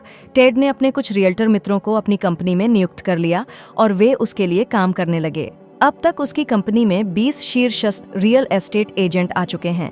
इनमें से हर एजेंट हर साल 50 मकान बेचता है, जिसका मतलब है कि उसका ऑफिस हर साल 1000 मकान बेच रहा है। अब जरा गौर करें कि लीवरेज ने टेड को कितना फायदा पहुंचाया। अपने दम पर टेड साल में सिर्फ 50 मकान ही बेच सकता था। दूसरे एजेंट्स के समय और योग्यताओं की लीवरेजिंग करके वह 1000 मकान बेच सकता है, जो अकेले काम करने पर असंभव होता। लीवरेजिंग का इस्तेमाल करके वह 20 गुना ज्यादा परिणाम पा रहा है, हालांकि वह कम घंटे काम कर रहा है। मेहनत से नहीं, चतुराई से काम करो, कहावत का यही मतलब है। फ्रेंचाइजिंग के माध्यम से लीवरेजिंग। फ्रेंचाइजिंग ने लीवरेजिंग की अवधारणा को रियल एस्टेट ऑफिस से भी ज्यादा ऊंचे स्तर पर पहुंचा दिया। हालांकि फ्रेंचाइजिंग काफी समय से हमारे बीच मौजूद थी, लेकिन 1950 के दशक तक इसे वैध व्यवसाय के रूप में मान्यता नहीं मिली थी। फ्रेंचाइजिंग का सितारा तब चमका जब रे क्रॉक नामक मिल्क शेक अप्लायंस सेल्समैन ने मैकडॉनल्ड्स नामक फास्ट फूड रेस्टोरेंट के फ्रेंचाइजी अधिकार खरीदे। ध्यान रहे, रे क्रॉक ने फ्रेंचाइजिंग का आविष्कार नहीं किया था, अलबत्ता उन्होंने इसे आदर्श जरूर बनाया। क्रॉक ये बात अच्छी तरह समझते थे कि सफल फ्रेंचाइजिंग की कुंजी है नकल यानी डुप्लीकेशन। इसलिए उन्होंने एक त्रुटिरहित सिस्टम बनाया जिसमें सफल फ्रेंचाइजी का छोटे से छोटा विवरण भी लिखा था। इस दिशा में वे इतनी दूर तक गए कि उन्होंने आदर्श फ्रेंच फ्राइज संबंधी शोध पर $30 लाख खर्च कर डाले। परिणाम ये हुआ कि मैकडॉनल्ड्स फ्रेंचाइजी खरीदने वाले का काम आसान बन गया। उसे तो बस बिंदुओं को आपस में जोड़ना भर था। ये नकलची का साकार स्वप्न था। इस बारे में सोचें, जब आप किसी मैकडॉनल्ड्स फ्रेंचाइजी में दाखिल होते हैं तो फ्रेंच फ्राइज मशीन कहाँ रखी रहती है? बाईं तरफ, है ना? इससे कोई फर्क नहीं पड़ता कि फ्रेंचाइजी इडाहो के मॉस्को में है या रूस के मॉस्को में। फ्रेंच फ्राइज मशीन हमेशा बाईं तरफ रहती है। और इस बात पर भी यकीन कर लें कि बाकी हर विवरण भी लिखा रहता है और सही जगह रहता है। डुप्लीकेशन सफल फ्रेंचाइजिंग की कुंजी। फ्रेंचाइजिंग की अवधारणा इतनी कारगर इसलिए है क्योंकि यह बहुत सरल है, बेहद सरल। यह आदर्श जीत जीत स्थिति होती है जिसमें फ्रेंचाइजी देने और लेने वाले दोनों को ही फायदा होता है। प्रयोग और अनुभव के बाद जब कोई प्रोडक्ट जैसे डोमिनोज पिज्जा या आवश्यक सेवा जैसे किंकोज कॉपियर सर्विस अच्छी तरह सफल हो जाता है, तभी उसका फ्रेंचाइजी दिया जाता है। फ्रेंचाइजी देने वाला अपने प्रोडक्ट या सेवा प्रदान करने का एक आदर्श बिजनेस मॉडल तैयार करता है जिसकी नकल बड़ी आसानी से की जा सकती है। सफल फ्रेंचाइजर बनने की कुंजी है एक सफल सिस्टम तैयार करना और फिर विस्तार से लिखना कि किन चीज़ों को करने की ज़रूरत है। तभी यह मॉडल दूसरे लोगों को सिखाया जा सकता है। अगर मॉडल आजमाया हुआ है और आम आदमी उसकी नकल कर सकता है, तभी फ्रेंचाइजिंग सफल हो सकती है।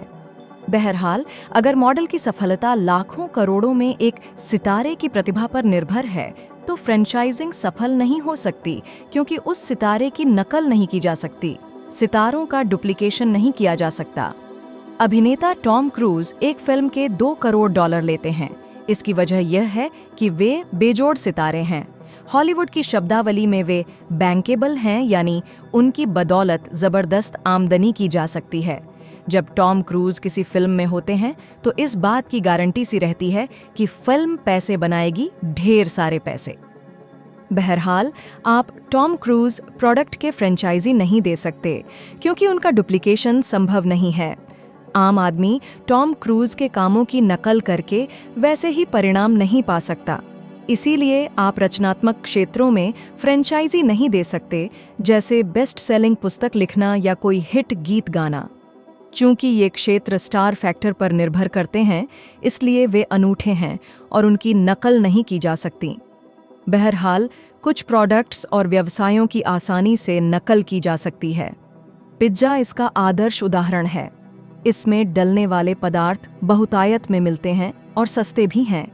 एक आदर्श प्रोडक्ट बनाने में सिर्फ चंद मिनट लगते हैं और हाई स्कूल की शिक्षा प्राप्त या इससे भी कम शिक्षित कोई भी महत्वाकांक्षी व्यक्ति पिज्जा हट या डोमिनोज के फ्रेंचाइजी मॉडल की नकल करना सीख सकता है। आइए यह बात दिमाग में अच्छी तरह बिठा लें, सफल फ्रेंचाइजी बनने के लिए रॉकेट साइंटिस्ट जैसी योग्यताओं की ज़रूरत नहीं होती। इसके लिए तो बस एक आजमाए हुए सिस्टम की आदर्श नकल की ज़रूरत होती है। शून्य से शिखर तक क्या डुप्लीकेशन के माध्यम से समय और पैसे की लीवरेजिंग की अवधारणा कारगर है? इस सवाल के जवाब के लिए आपको तो बस यह देखना होगा कि पिछले 50 सालों में फ्रेंचाइजिंग के क्षेत्र में क्या हुआ। जिस समय रे क्रॉक ने अपने सिस्टम को डुप्लीकेट करना शुरू किया, उस वक्त ज्यादातर लोग फ्रेंचाइजिंग को स्कैम मानते थे। अमेरिकी संसद ने तो इसे गैर कानूनी घोषित करने की भी कोशिश की थी। विडंबना देखिए, फ्रेंचाइजिंग की अवधारणा तब से अब तक कितनी ज्यादा बदल चुकी है। विशेषज्ञों का अनुमान है कि आज अमेरिका में 34 से 60% वस्तुएं व सेवाएं फ्रेंचाइजिंग के माध्यम से डिस्ट्रीब्यूट होती हैं।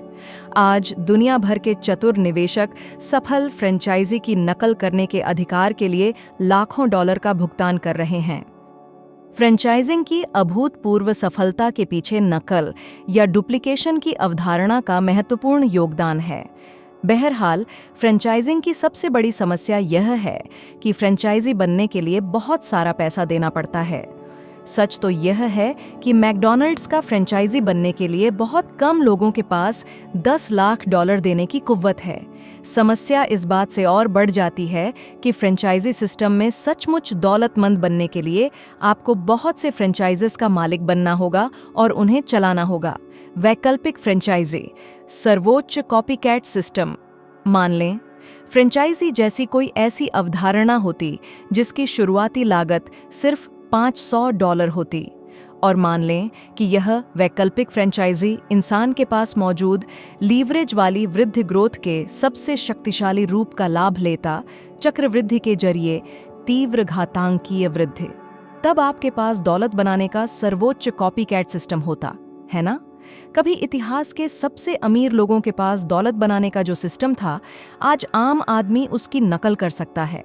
आज ऐसा तरीका है जिससे आप एक बार काम करके उसका 1000 बार भुगतान ले सकते हैं, बजाय इसके कि आप मौजूदा सिस्टम में 1000 बार काम करके सिर्फ एक बार भुगतान लें। आगे के पन्नों में आपको तीव्र घातांकीय वृद्धि के बारे में ज्यादा बताया जाएगा, जो दौलत बनाने का ऐसा आजमाया हुआ सिस्टम है जिसकी आम लोग नकल कर सकते हैं।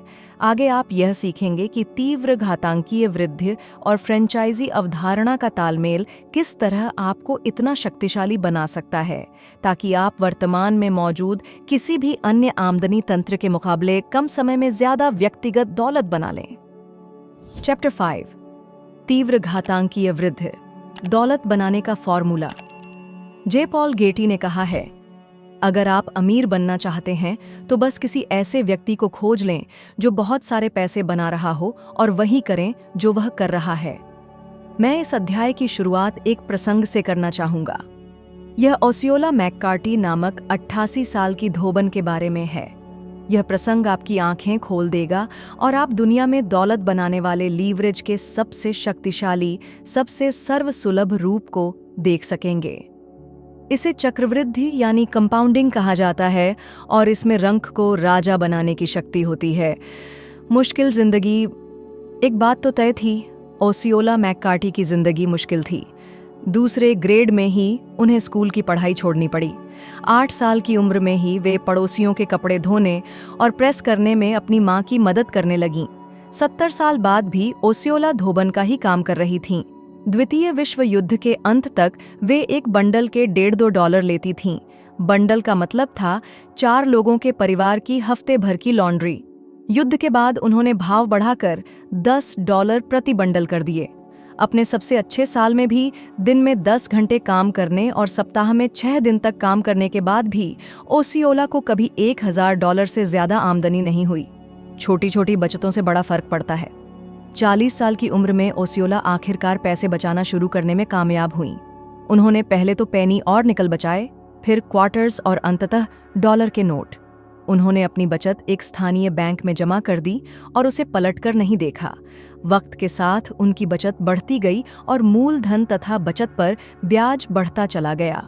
1995 की गर्मियों में ओसियोला मैककार्टी ने, जो प्राइमरी स्कूल की ड्रॉप आउट थीं और जिनकी आमदनी कभी एक साल में $9,000 से ज्यादा नहीं रही, यूनिवर्सिटी ऑफ सदर्न मिसिसिपी को $1,50,000 का दान दिया। चक्रवृद्धि, दुनिया का 8वां चमत्कार। ऐसा कैसे संभव हुआ? लगभग अशिक्षित और औसत से कम आमदनी वाली आम महिला इतनी दौलत कैसे इकट्ठी कर पाई? ओसियोला के खुद के शब्दों में, दौलत बनाने का रहस्य है चक्रवृद्धि ब्याज। वेस्टर ने चक्रवृद्धि ब्याज को इस तरह परिभाषित किया है: मूलधन और संग्रहीत ब्याज दोनों पर ब्याज का भुगतान। इस परिभाषा में प्रमुख शब्द है संग्रहीत। अगर दोबारा निवेश करने के बजाय मूलधन या ब्याज को खर्च कर दिया जाए तो चक्रवृद्धि की शक्ति कम हो जाती है। चक्रवृद्धि को दोगुना होने की अवधारणा यानी डबलिंग कॉन्सेप्ट भी कहा जाता है। इसने इतिहास में जितनी दौलत पैदा की है उतनी किसी निवेश साधन ने नहीं की। चक्रवृद्धि की बदौलत आपका पैसा आपके लिए हमेशा काम करता रहता है, भले ही आप काम न कर रहे हों। महान वैज्ञानिक अल्बर्ट आइंस्टीन ने तो चक्रवृद्धि को संसार का 8वां अजूबा कहा था। वाकई चक्रवृद्धि दौलत बनाने का ऐसा सिद्धांत है जो वॉल स्ट्रीट और बैंकिंग उद्योग को चलाता है। तीव्र घातांकीय वृद्धि बराबर विस्फोटक वृद्धि। चक्रवृद्धि में ऐसा क्या है जिसकी बदौलत इसे दुनिया का 8वां चमत्कार कहा जाता है? चक्रवृद्धि का कौन सा गुण छोटी सी बचत को दौलत में बदल देता है? जवाब है तीव्र घातांकीय वृद्धि, जो समय और धन की लीवरेजिंग का सर्वोच्च साधन है। आपको याद होगा कि चैप्टर 3 में हमने सामान्य वृद्धि की सीमाओं के बारे में बात की थी। तीव्र घातांकीय और सामान्य वृद्धि में कितना ज्यादा फर्क होता है, यह समझने के लिए आइए गणित के कुछ बुनियादी सिद्धांतों की समीक्षा कर लेते हैं जो हमने मिडिल स्कूल में सीखे थे। सामान्य यानी लिनियर का मतलब है बुनियादी गणित के कुछ काम, जैसे साधारण जोड़ घटाना। आम सामान्य समीकरण कुछ इस तरह का होता है: 5 + 5 = 10। इसका नाम सामान्य या लीनियर इसलिए पड़ा क्योंकि इसमें वृद्धि सीधी लकीर या रेखा में होती है, कदम दर कदम। इसीलिए हम लीनियर या सामान्य समीकरण को एकल घात की गणना कहते हैं। दूसरी ओर तीव्र घातांकीय का संबंध गुणा करने के ज्यादा शक्तिशाली रूप वर्ग या घात से है। आम तीव्र घातांकीय समीकरण इस तरह का होता है: 5² = 25। इसे तीव्र घातांकीय यानी एक्सपोनेंशियल नाम इसलिए दिया गया क्योंकि छोटी संख्या दूसरी संख्या की घात बनकर उसके ऊपर और आगे रखी जाती है। यह घात की संख्या बताती है कि मूल अंक को कितनी बार खुद से गुणा किया जाना चाहिए। इसीलिए हम गणित में तीव्र घातांकीय समीकरणों को दूसरी घात या तीसरी घात आदि के रूप में कहते हैं। मुद्दे की बात पर गौर करें। सामान्य वृद्धि क्रमशः और क्रमिक होती है। तीव्र घातांकीय वृद्धि तेज और नाटकीय होती है। अपने पैसे या समय का निवेश करते वक्त आपको यह सरल समीकरण याद रखना चाहिए। सामान्य मतलब सीमित, तीव्र घातांकीय मतलब विस्फोटक। 72 का नियम तीव्र घातांकीय वृद्धि की जबरदस्त शक्ति को ज्यादा अच्छी तरह समझने के लिए आइए हम 72 के नियम की दोगुनी करने वाली अवधारणा पर नजर डालते हैं। 72 का नियम एक सरल फॉर्मूला है जिससे आप यह पता लगा सकते हैं कि कोई निवेश कितने सालों में दोगुना होगा। इसका तरीका यह है, निवेशित राशि कितने साल में दोगुनी होगी यह पता लगाने के लिए सबसे पहले तो वार्षिक ब्याज दर मालूम करें, फिर 72 में ब्याज दर का भाग दे दें। जवाब में आने वाली संख्या बताती है कि कितने साल में आपका पैसा दोगुना हो जाएगा। मिसाल के तौर पर मान लें कि आपने $10,000 की राशि शेयर बाजार में लगाई है जिससे आपको 10% का सालाना लाभ होता है। पिछले 50 सालों में शेयर बाजार का सालाना लाभ 10% है। 72 के नियम का उदाहरण $10,000 का मूल निवेश पर 10% लाभ। 72 में 10 का भाग दे तो आएगा 7.2 साल। इसीलिए $10,000 को दोगुना करने यानी $20,000 करने में आपको 7.2 साल लग जाएंगे। 72 के नियम के मुताबिक गणना करना सरल है, लेकिन इस फॉर्मूले के परिणाम किसी चमत्कार से कम नहीं हैं। स्क्रीन पर दिए गए चार्ट में 10% वार्षिक ब्याज दर से सामान्य और तीव्र घातांकीय वृद्धि की तुलना की गई है। याद रखें, 10% ब्याज दर से $10,000 हर 7.2 साल में 2 गुने हो जाएंगे। इस चार्ट से तीव्र घातांकीय वृद्धि की शक्ति साफ पता चल जाती है और यह सामान्य वृद्धि की गंभीर सीमाएं भी उजागर कर देता है। दोनों ही वृद्धियों के पहले कुछ साल लगभग समान रहते हैं, लेकिन चूंकि तीव्र घातांकीय वृद्धि का आधार दोगुना होना है, इसीलिए समय के साथ निवेश विस्फोटक गति से बढ़ता है। महायोग ही पूरी कहानी बयान कर देता है। सामान्य वृद्धि से $80,000 मिलते हैं, जबकि तीव्र घातांकीय वृद्धि से $13 लाख मिलते हैं। इसीलिए मैं तीव्र घातांकीय वृद्धि को दौलत बनाने का फॉर्मूला कहता हूँ। तीव्र घातांकीय वृद्धि आपके पैसे को कदम दर कदम नहीं बढ़ाती, यह तो उसे कई गुना बनाती है। चक्रवृद्धि से दौलतमंद बनने की आपकी राह।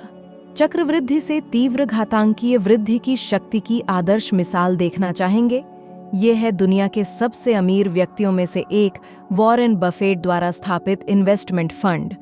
अगर आप बफेट द्वारा 1956 में स्थापित बर्कशायर हैथवे फंड में $10,000 का निवेश करते और साल दर साल डिविडेंड का दोबारा निवेश करते, तो आज आपका निवेश $8 करोड़ हो जाता। असंभव लगता है ना? सिर्फ $10,000 के निवेश से $8 करोड़ की रकम। लेकिन यही चक्रवृद्धि का लाभ है, यही इसकी शक्ति है। ये साल दर साल आपके निवेश को तेजी से बढ़ाता है। अगर अब भी कोई शक हो तो कुछ कंपनियों पर नजर डालकर देख लें जिन्होंने समय के साथ 100 गुना विकास कर लिया है। Cisco, IBM, Walmart, Microsoft. सूची लंबी है। अगर आप में दूरदर्शिता होती, धैर्य होता और आप इनमें से किसी कंपनी में निवेश कर देते, तो आज आप करोड़पति होते। आम आदमी का लीवरेज, मैं चक्रवृद्धि को आम आदमी का लीवरेज कहता हूं और ओसियोला मैककार्टी उसकी आदर्श मिसाल है। मैंने पिछले अध्याय में लीवरेज के 2 अन्य प्रकारों के बारे में बात की है, कर्मचारी और फ्रेंचाइजिंग। ये दोनों ही लीवरेजिंग के शक्तिशाली साधन हैं, लेकिन उनसे फायदा उठाने के लिए आपके पास या तो बहुत सारा पैसा होना चाहिए या फिर बहुत सारी योग्यता होनी चाहिए। दूसरी ओर, लगभग हर व्यक्ति चक्रवृद्धि की जबरदस्त शक्ति से फायदा उठा सकता है। चक्रवृद्धि दौलत बनाने के तीव्र घातांकीय सिस्टम की रीढ़ है। यह आपके समय, योग्यताओं, मेहनत और पैसे के लीवरेज का बड़ा सशक्त साधन है। आगे आने वाले पन्नों में आप जो कॉपीकैट सिस्टम सीखने जा रहे हैं, वह चक्रवृद्धि की 2 सबसे बड़ी सीमाओं को खत्म कर देता है, समय और पैसा। मैं इसे समझाता हूँ। आज ज्यादातर लोगों के पास निवेश करने के लिए $1 लाख या $50,000, यहाँ तक कि $10,000 की बचत भी नहीं है, और अगर है भी तो वे इसकी तीव्र घातांकीय वृद्धि के लिए 40-50 साल तक इंतजार नहीं करना चाहते। जीवन यापन का खर्च आसमान छूने लगा है और 2 आमदनी वाले परिवारों को भी खर्च चलाने में मुश्किल आ रही है। ऐसे में मेहनत से कमाए पैसे के निवेश का विचार उतना कारगर नहीं लगता। एक तो उनकी बचत न के बराबर है और दूसरे उनकी वर्तमान समस्याएं आरामदेह रिटायरमेंट की भावी उम्मीद पर भारी पड़ जाती हैं।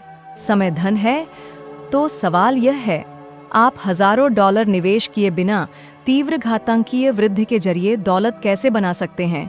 या जिंदगी भर इंतजार किए बिना अपनी छोटी सी बचत को कई गुना कैसे कर सकते हैं? इस सवाल का जवाब एक सस्ती, नकल योग्य या अनुकरणीय अवधारणा में मिलता है, जो फ्रेंचाइजिंग और तीव्र घातांकीय वृद्धि का मिला जुला रूप है। इसे नेटवर्क मार्केटिंग कहा जाता है। यह सच है कि दुनिया में ज्यादातर लोगों के पास ज्यादा पैसे नहीं हैं, अलबत्ता एक चीज हम सभी के पास है, समय।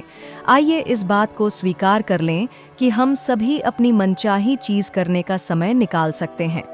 अगर हम सच्ची दौलत बनाना चाहें तो हमें समय के सदुपयोग पर ध्यान देने की जरूरत है। हम हमेशा अपने दिन का शेड्यूल इस तरह बना सकते हैं ताकि हमें अपनी मनचाही चीज करने के लिए कुछ घंटे मिल जाए। यहाँ पर आगामी दशकों के लिए सफलता का एक आसान फॉर्मूला बताया जा रहा है, T × E² = $। T का मतलब एक कॉपीकैट मॉडल, फ्रेंचाइजिंग की अवधारणा की नकल करने में निवेशित समय यानी टाइम। E² का मतलब तीव्र घातांकीय वृद्धि यानी एक्सपोनेंशियल ग्रोथ। $का मतलब आर्थिक स्वतंत्रता यानी फाइनेंशियल फ्रीडम। आगे के पन्नों में आप सीखेंगे कि नेटवर्क मार्केटिंग किस तरह आपको दौलतमंद बनने की राह पर ले जाती है, जिसमें आप अपने पैसे का नहीं बल्कि समय का निवेश करते हैं। सवाल यह नहीं है कि सच्ची दौलत बनाने वाला यह सरल, नकल योग्य या अनुकरणीय तंत्र कारगर है या नहीं। इसकी सफलता में कहीं कोई संदेह नहीं है। इसके कारगर होने का सबूत यह है कि इस उद्योग की बदौलत हजारों लाखों लोग आर्थिक स्वतंत्रता पा चुके हैं। इसका विश्वव्यापी टर्नओवर $100 बिलियन का हो चुका है और यह 10% की सालाना दर से बढ़ रहा है। मेरे दोस्त, सवाल यह नहीं है कि यह आजमाया हुआ तंत्र कारगर है या नहीं। असल सवाल तो यह है, क्या आप में इसे भांपने की भविष्य दृष्टि है, इसे समझने की बुद्धिमत्ता है और इसका फायदा उठाने का साहस है, ताकि आप भी नकल करके दौलत की अपनी मंजिल तक पहुंच जाएं। चैप्टर 6 सिनर्जी, स्वर्ग में बना जोड़ा। हेनरी डेविड थॉरो ने कहा है, अगर आपने आसमान में महल बनाए हैं तो इसका मतलब यह नहीं है कि आपका काम निरर्थक है। महल तो वहीं होने चाहिए, अब बस उनके नीचे नींव रख दें। अर्नेस्ट हाम्वी नामक एक संकल्पवान अप्रवासी 1905 के विश्व मेले में पेपर थिन पर्शियन वैफल्स बेचने की पूरी कोशिश कर रहा था। वह सूरज उगने से डूबने तक खड़ा रहता था, अपने वैफल स्टैंड के पास से गुजरने वाले हर व्यक्ति को मुफ्त सैंपल भी देता था, लेकिन किसी चीज से सफलता नहीं मिल रही थी। कोई भी उसके वैफल्स नहीं खरीद रहा था। वह यह देख कर और भी ज्यादा दुखी था कि उससे 2 बूथ छोड़कर लगे आइसक्रीम बूथ पर भीड़ लगी रहती थी। हर दिन मेले में घूमने वाले हजारों लोग गर्मी और भूख से परेशान होकर अर्नेस्ट के सूने वैफल बूथ के पास से गुजरते थे और आइसक्रीम बूथ के सामने लाइन में खड़े हो जाते थे। अर्नेस्ट दिन भर देखता था कि आइसक्रीम बेचने वाला दोनों हाथों से कमाई कर रहा था। यह जले पर नमक छिड़कने जैसा था। एक गर्म भीड़ भरी दोपहर को अर्नेस्ट की किस्मत अचानक पलट गई। आइसक्रीम इतनी तेजी से बिक रही थी कि वह जिस कप में भरकर बेची जा रही थी वे कप ही खत्म हो गए। आइसक्रीम वाला दौड़कर अर्नेस्ट के वैफल स्टैंड तक आया और अतिरिक्त प्लेट्स मांगने लगा। स्वर्ग में बना जोड़ा। अर्नेस्ट के पास एक भी प्लेट नहीं थी। उसके पास तो नर्म मीठे पर्शियन वैफल्स के ढेर थे, जिन्हें कोई मुफ्त में भी लेने को तैयार नहीं था। अचानक अर्नेस्ट के मन में एक विचार आया, क्यों न वह अपने वैफल का एक कोन बना ले जिसमें आइसक्रीम बेची जा सके। उसने अपने विचार पर अमल करते हुए वैफल का कोन बनाया और यह जादू की तरह कामयाब हुआ और यह आइसक्रीम कोन के साथ दुनिया की प्रेम कहानी की शुरुआत थी। आइसक्रीम और अर्नेस्ट के वैफल कोन घोड़ा और गाड़ी की तरह एक साथ सरपट भागने लगे। यह स्वर्ग में बना जोड़ा था। आइसक्रीम कोन रातों रात मशहूर हो गए और 1905 के विश्व मेले की सबसे हिट चीज साबित हुए। आज एक सदी बाद भी आइसक्रीम कोन दुनिया का प्रिय व्यंजन है। आइसक्रीम कोन का प्रसंग सिनर्जी की अवधारणा का बेहतरीन उदाहरण है।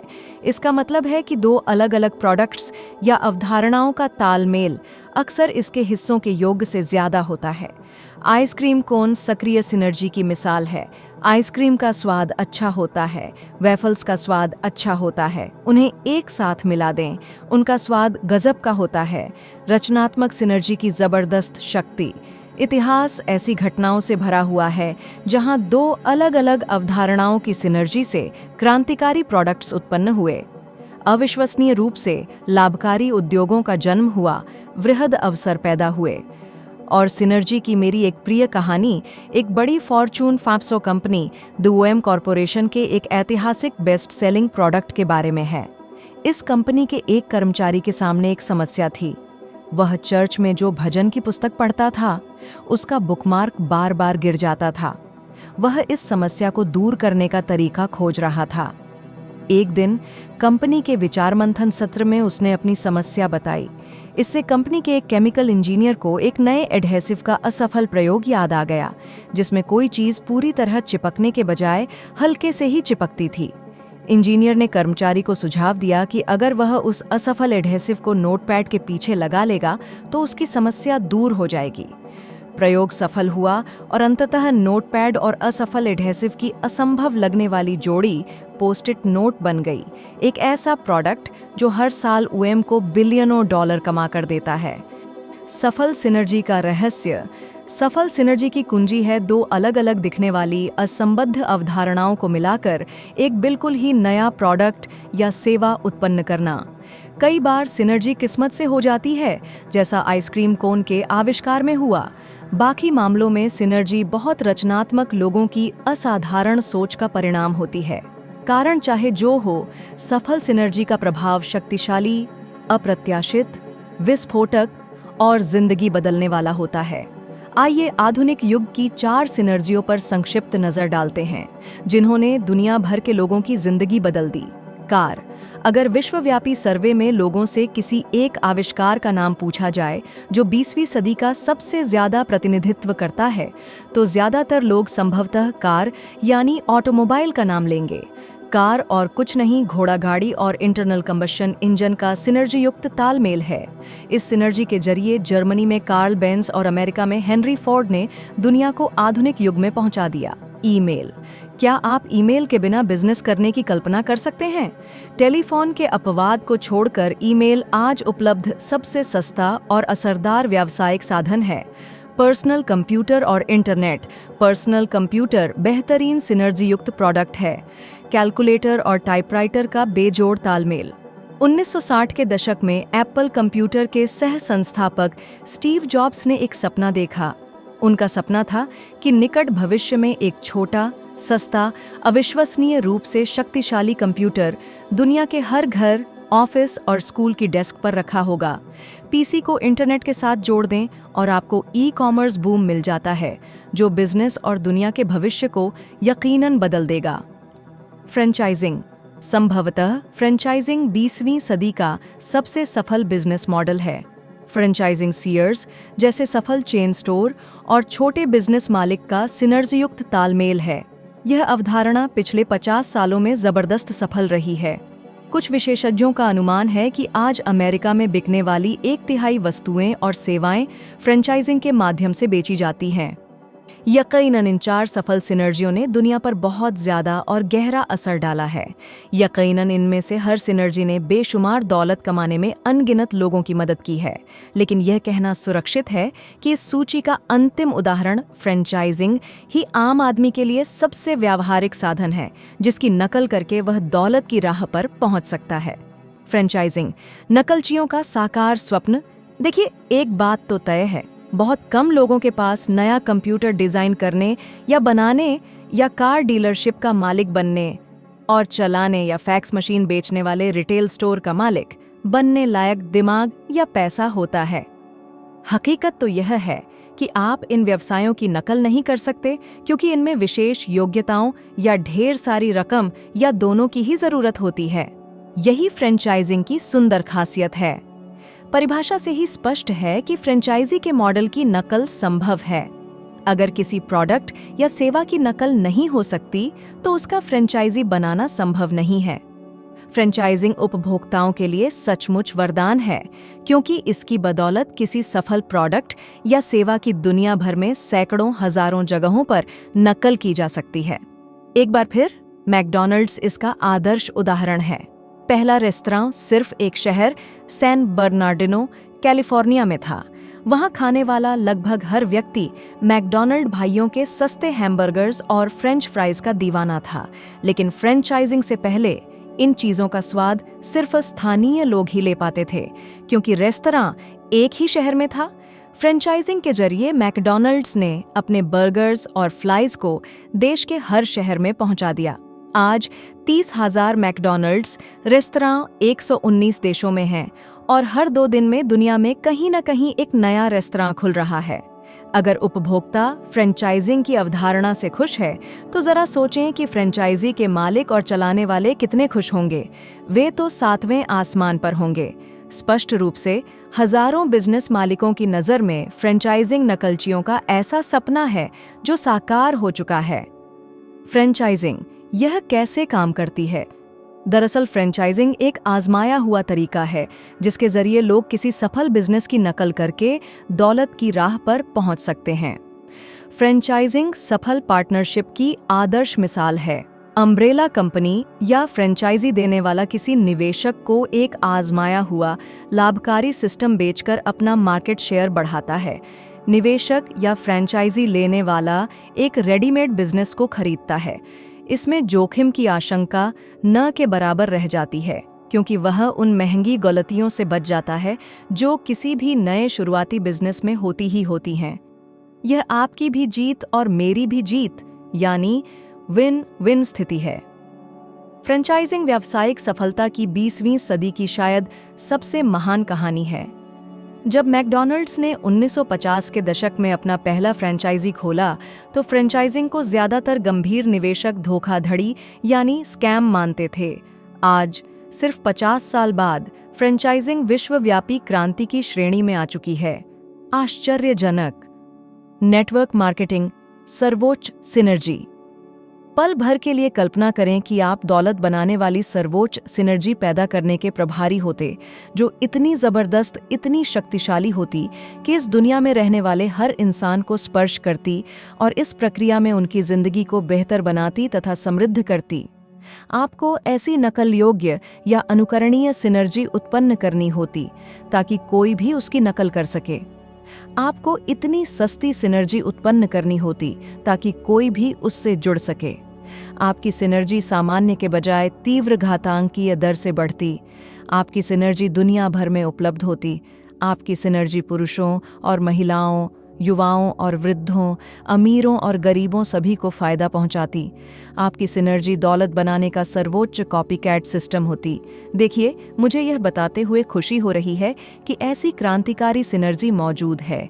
यह स्वर्ग में बना जोड़ा है। दुनिया के इतिहास में दौलत बनाने वाले 2 सबसे शक्तिशाली साधनों का रचनात्मक तालमेल, फ्रेंचाइजिंग और तीव्र घातांकीय वृद्धि का जोड़ा, परिणाम है वह अवधारणा जिसे मैं सर्वोच्च सिनर्जी नेटवर्क मार्केटिंग कहता हूँ। सिनर्जी की कितनी बेहतरीन अवधारणा है ऐसा फ्रेंचाइजी जो तीव्र घातांकीय दर से बढ़े। नेटवर्क मार्केटिंग सिनर्जी का सर्वश्रेष्ठ उदाहरण है। यह आइसक्रीम है, यह कार है, यह फैक्स मशीन है। और मेरे शब्दों पर गौर करें, अगर आप सोच रहे हो कि फ्रेंचाइजिंग कितनी बढ़िया चीज़ है, तो आपने अभी कुछ देखा ही नहीं है। चैप्टर 7, नेटवर्क मार्केटिंग, सर्वोच्च कॉपीकैट सिस्टम। मैक्स कूपर ने कहा है, मैंने हमेशा महसूस किया है कि मुझे आविष्कारक नहीं, सिर्फ अच्छा नकलची बनना है।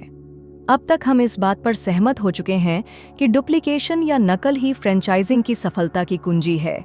इसके अलावा हम इस बात पर भी सहमत हो चुके हैं कि चक्रवृद्धि के जरिए तीव्र घातांकीय वृद्धि ही दौलत बनाने का समय सिद्ध तरीका है। इसीलिए मैं नेटवर्क मार्केटिंग को सर्वोच्च सिनर्जी यानी अल्टीमेट सिनर्जिज्म कहता हूँ। यह फ्रेंचाइजिंग की अवधारणा के सर्वश्रेष्ठ पहलुओं को तीव्र घातांकीय वृद्धि की अवधारणा के सर्वश्रेष्ठ पहलुओं के साथ मिला देती है। यह स्वर्ग में बना जोड़ा है। ये दोनों अवधारणाएं मिलकर दौलत बनाने वाला सर्वोच्च कॉपीकैट सिस्टम नेटवर्क मार्केटिंग कैसे बनाती है, यह जानने से पहले आइए कुछ पल ठहरकर इन अवधारणाओं की समीक्षा कर लें। अलाभकारी सेवक की नीति कथा। जैसा हमने पहले बताया है, तीव्र घातांकीय वृद्धि, जिसे चक्रवृद्धि और दोगुना होने की अवधारणा भी कहा जाता है, दौलत बनाने वाली अवधारणा है जो समय के इम्तिहान में खरी उतरी है और जिसका फायदा अमीर लोग हजारों सालों से उठा रहे हैं। यहाँ तक कि बाइबल में भी चक्रवृद्धि के फायदे का जिक्र मिलता है। जीसस की अलाभकारी सेवक की नीति कथा में इसका स्पष्ट उल्लेख है। नीति कथा कुछ इस तरह है। एक बड़ी जायदाद का मालिक एक लंबी बिजनेस यात्रा पर जाने वाला था। जाते वक्त उसने अपने 3 विश्वसनीय सेवकों को बुलाया।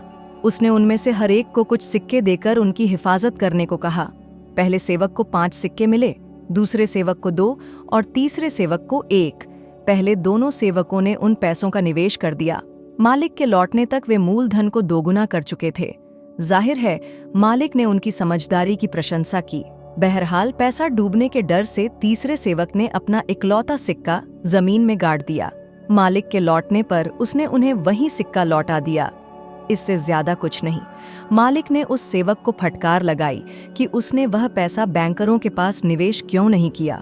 मालिक उस सेवक से इतने नाराज हुए कि उन्होंने उसे फौरन नौकरी से निकाल दिया। अपने पैसे से अपने लिए काम करवाना, यह नीतिक था समझदारी भरे और लाभकारी निर्णयों के महत्व को दर्शाती है, चाहे वे आर्थिक हों या आध्यात्मिक, अवसर या पैसा या गुण या योग्यताएं या आत्मा का वरदान मिलना ही काफी नहीं है। असल मुद्दा तो यह है कि आप उन वरदानों का करते क्या हैं। क्या आप उन्हें जमीन में गाड़ देते हैं या फिर समझदारी से उनका निवेश करते हैं ताकि वे बढ़कर कई गुना हो सकें। तीव्र घातांकीय वृद्धि की शक्ति स्पष्ट है। आप अपने पैसे से अपने लिए काम करवा सकते हैं और उसे 2 गुना, फिर 4 गुना, फिर 8 गुना और इस तरह कई गुना कर सकते हैं। चक्रवृद्धि के माध्यम से आपका पैसा आपके लिए काम कर रहा है, आपके सोते वक्त भी। आइंस्टीन को यह मालूम था, इसीलिए उन्होंने चक्रवृद्धि को संसार का 8वां अजूबा कहा था। समय मुद्दा है। जाहिर है एक पेंच है, वरना दुनिया का हर व्यक्ति दौलत बनाने के तीव्र घातांकीय सिस्टम की नकल कर रहा होता और हम सभी अमीर होते हैं ना। पारंपरिक चक्रवृद्धि की 2 चुनौतियां हैं जो हम में से ज्यादातर लोगों के लिए काफी बड़ी हैं। पहली, पैसों का निवेश करने के लिए यह जरूरी है कि घर खर्च के बाद हमारे पास हर महीने थोड़ा अतिरिक्त पैसा रहे। दुर्भाग्य से ऐसा बहुत कम हो पाता है। जैसा एक कॉमेडियन ने एक बार कहा था, हम में से ज्यादातर लोगों के पास पैसे खत्म होने के बाद भी बहुत सारा महीना बचा होता है। आम आदमी अगर खुशकिस्मत हो तो हर महीने $100 बचा सकता है, लेकिन साल भर में $1200 खास बड़ी रकम नहीं होती। दूसरी चुनौती यह है कि चक्रवृद्धि के जरिए पैसा बढ़ाने में समय लगता है, काफी समय। $1000 को 2 गुना करके $2000 बनाने में 7 साल से ज्यादा समय लगेगा, बशर्ते यह शेयर बाजार में 10% सालाना कमाए। 2 गुना करने की अवधारणा खास आकर्षक नहीं लगती है जब आपके पास निवेश करने के लिए $1000 से भी कम हो या सिर्फ कुछ $1000 हों। सच तो यह है कि ज्यादातर लोग वक्त काटने में इतने ज्यादा व्यस्त हैं कि चक्रवृद्धि के जरिए अमीर नहीं बन सकते। लेकिन नेटवर्क मार्केटिंग की बदौलत आज फ्रेंचाइजी जैसा एक सिस्टम है जो आपको दशकों के बजाय सिर्फ महीनों या सालों में तीव्र घातांकीय दौलत और स्वतंत्रता दिला सकता है। सिस्टम ही जवाब है। चूंकि नेटवर्क मार्केटिंग की नकल की जा सकती है, इसलिए यह दौलत बनाने का सर्वोच्च कॉपीकैट सिस्टम है। यह फ्रेंचाइजी जैसी ही अवधारणा है जिसकी लागत कम है। इसमें संयोग या किस्मत के दखल की गुंजाइश ही नहीं है। नेटवर्क मार्केटिंग में सफल होने के लिए आप में स्टार प्रतिभा का होना जरूरी नहीं है, टाइगर वुड्स या एंजेलिना जोली की तरह। इसके अलावा आपको अल्बर्ट आइंस्टीन या बिल गेट्स की तरह नैसर्गिक प्रतिभा का धनी होने की जरूरत भी नहीं है। मनोरंजन उद्योग के विपरीत नेटवर्क मार्केटिंग एक सितारे के आसपास नहीं बनता है। यह तो साधारण लोगों के इर्द गिर्द बनता है जो असाधारण परिणाम पा रहे हैं, एक आजमाए हुए सिस्टम की नकल करके जिसे वे दूसरों को भी सिखाते हैं। नेटवर्क मार्केटिंग का एक वर्णन यह भी है, औसत से ज्यादा आमदनी कमाने वाले औसत लोग। फ्रेंचाइजी शुरू करने में लाखों डॉलर खर्च होता है, जबकि नेटवर्क मार्केटिंग फ्रेंचाइजी सिर्फ $500 के निवेश से ही शुरू हो जाता है। इसीलिए कुछ विशेषज्ञ नेटवर्क मार्केटिंग को जनता का फ्रेंचाइजी कहते हैं और इसीलिए मैं इसे वैकल्पिक फ्रेंचाइजी कहता हूँ। सही योजना की नकल करना। एक बड़ा अवलाभकारी फ्रेंचाइजी बनाना दरअसल वैसा ही है जैसा कि एक बड़ी लाभकारी नेटवर्क मार्केटिंग डिस्ट्रीब्यूटरशिप बनाना।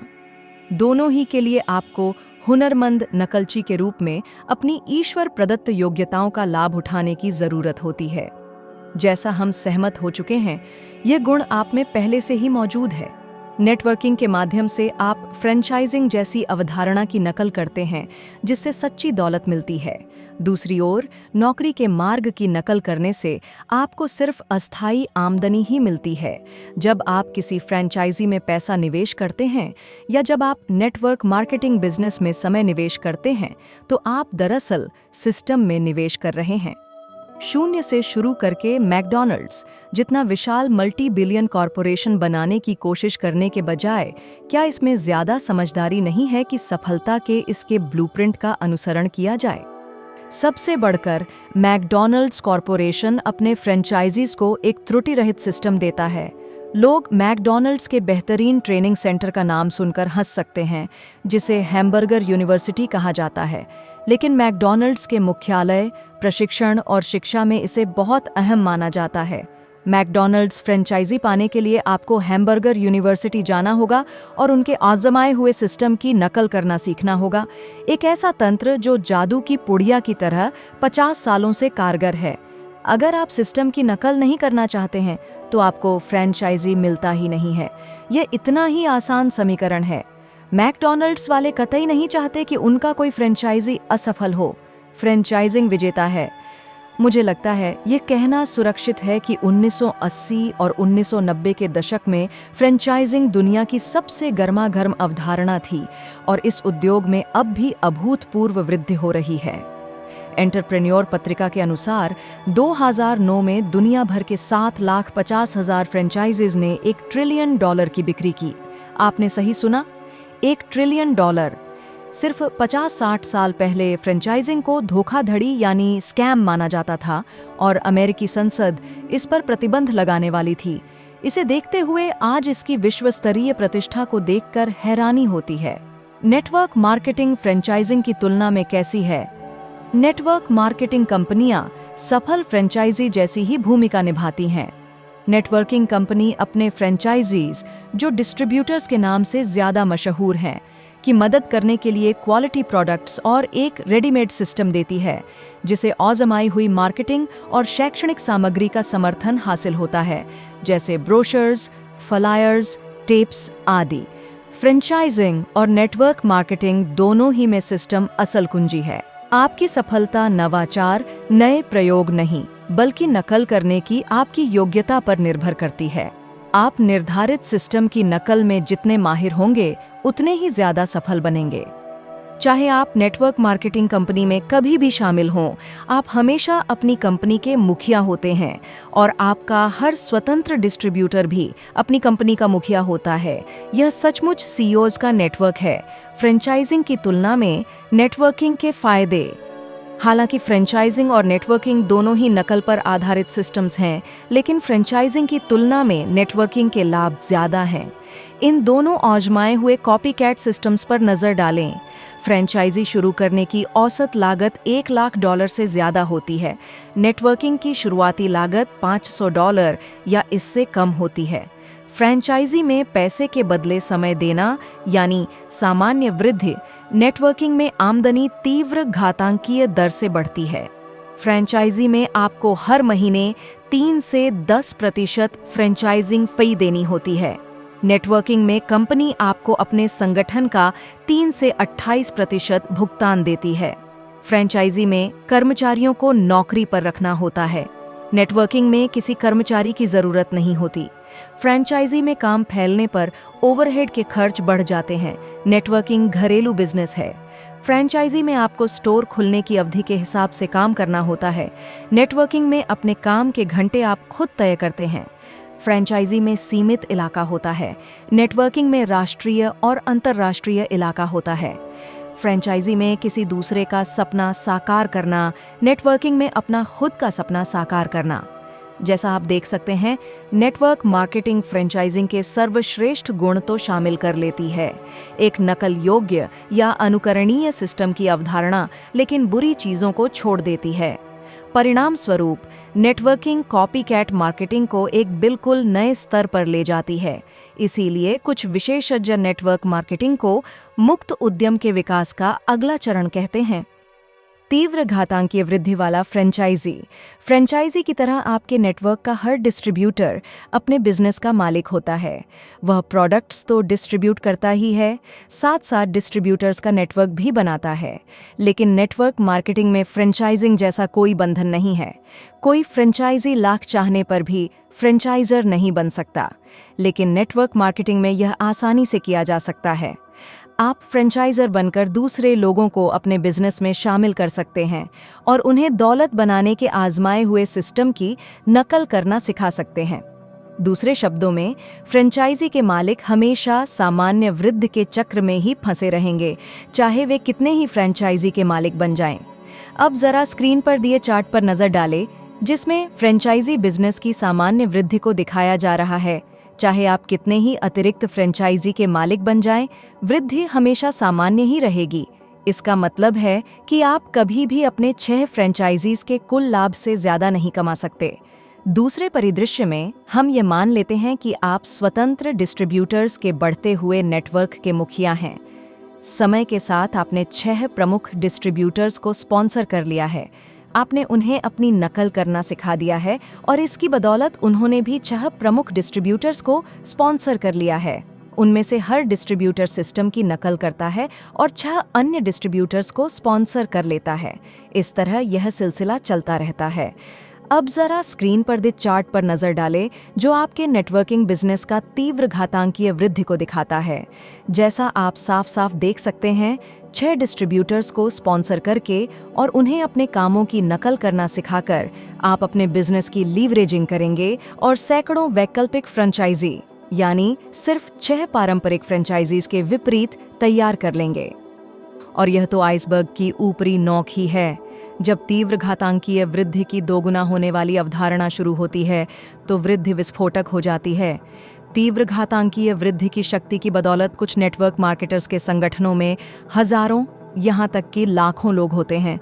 जरा कल्पना करें कि आपको इनमें से हर डिस्ट्रीब्यूटर द्वारा उत्पन्न सकल प्रोडक्ट वॉल्यूम पर कमीशन मिल रहा हो। कोई हैरानी नहीं कि कुछ नेटवर्क मार्केटर्स अमीर और मशहूर लोगों जैसी जीवन शैली जीते हैं। आपको अनुशंसा के पैसे मिलते हैं। हम सभी जानते हैं कि सबसे अच्छा विज्ञापन बातचीत के माध्यम से होता है ना? हम सभी हर वक्त यही करते हैं। अगर हम फॉरेस्ट गंप जैसी बेहतरीन फिल्म देखते हैं तो हम अपने सभी दोस्तों को इसे देखने की अनुशंसा यानी रिकमेंडेशन करते हैं।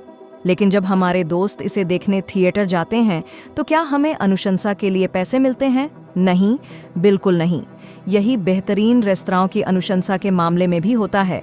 जब हम किसी ज़बरदस्त रेस्तरां में डिनर करते हैं तो हम लौटकर अपने दोस्तों और परिवार वालों के सामने उसकी तारीफ करते हैं।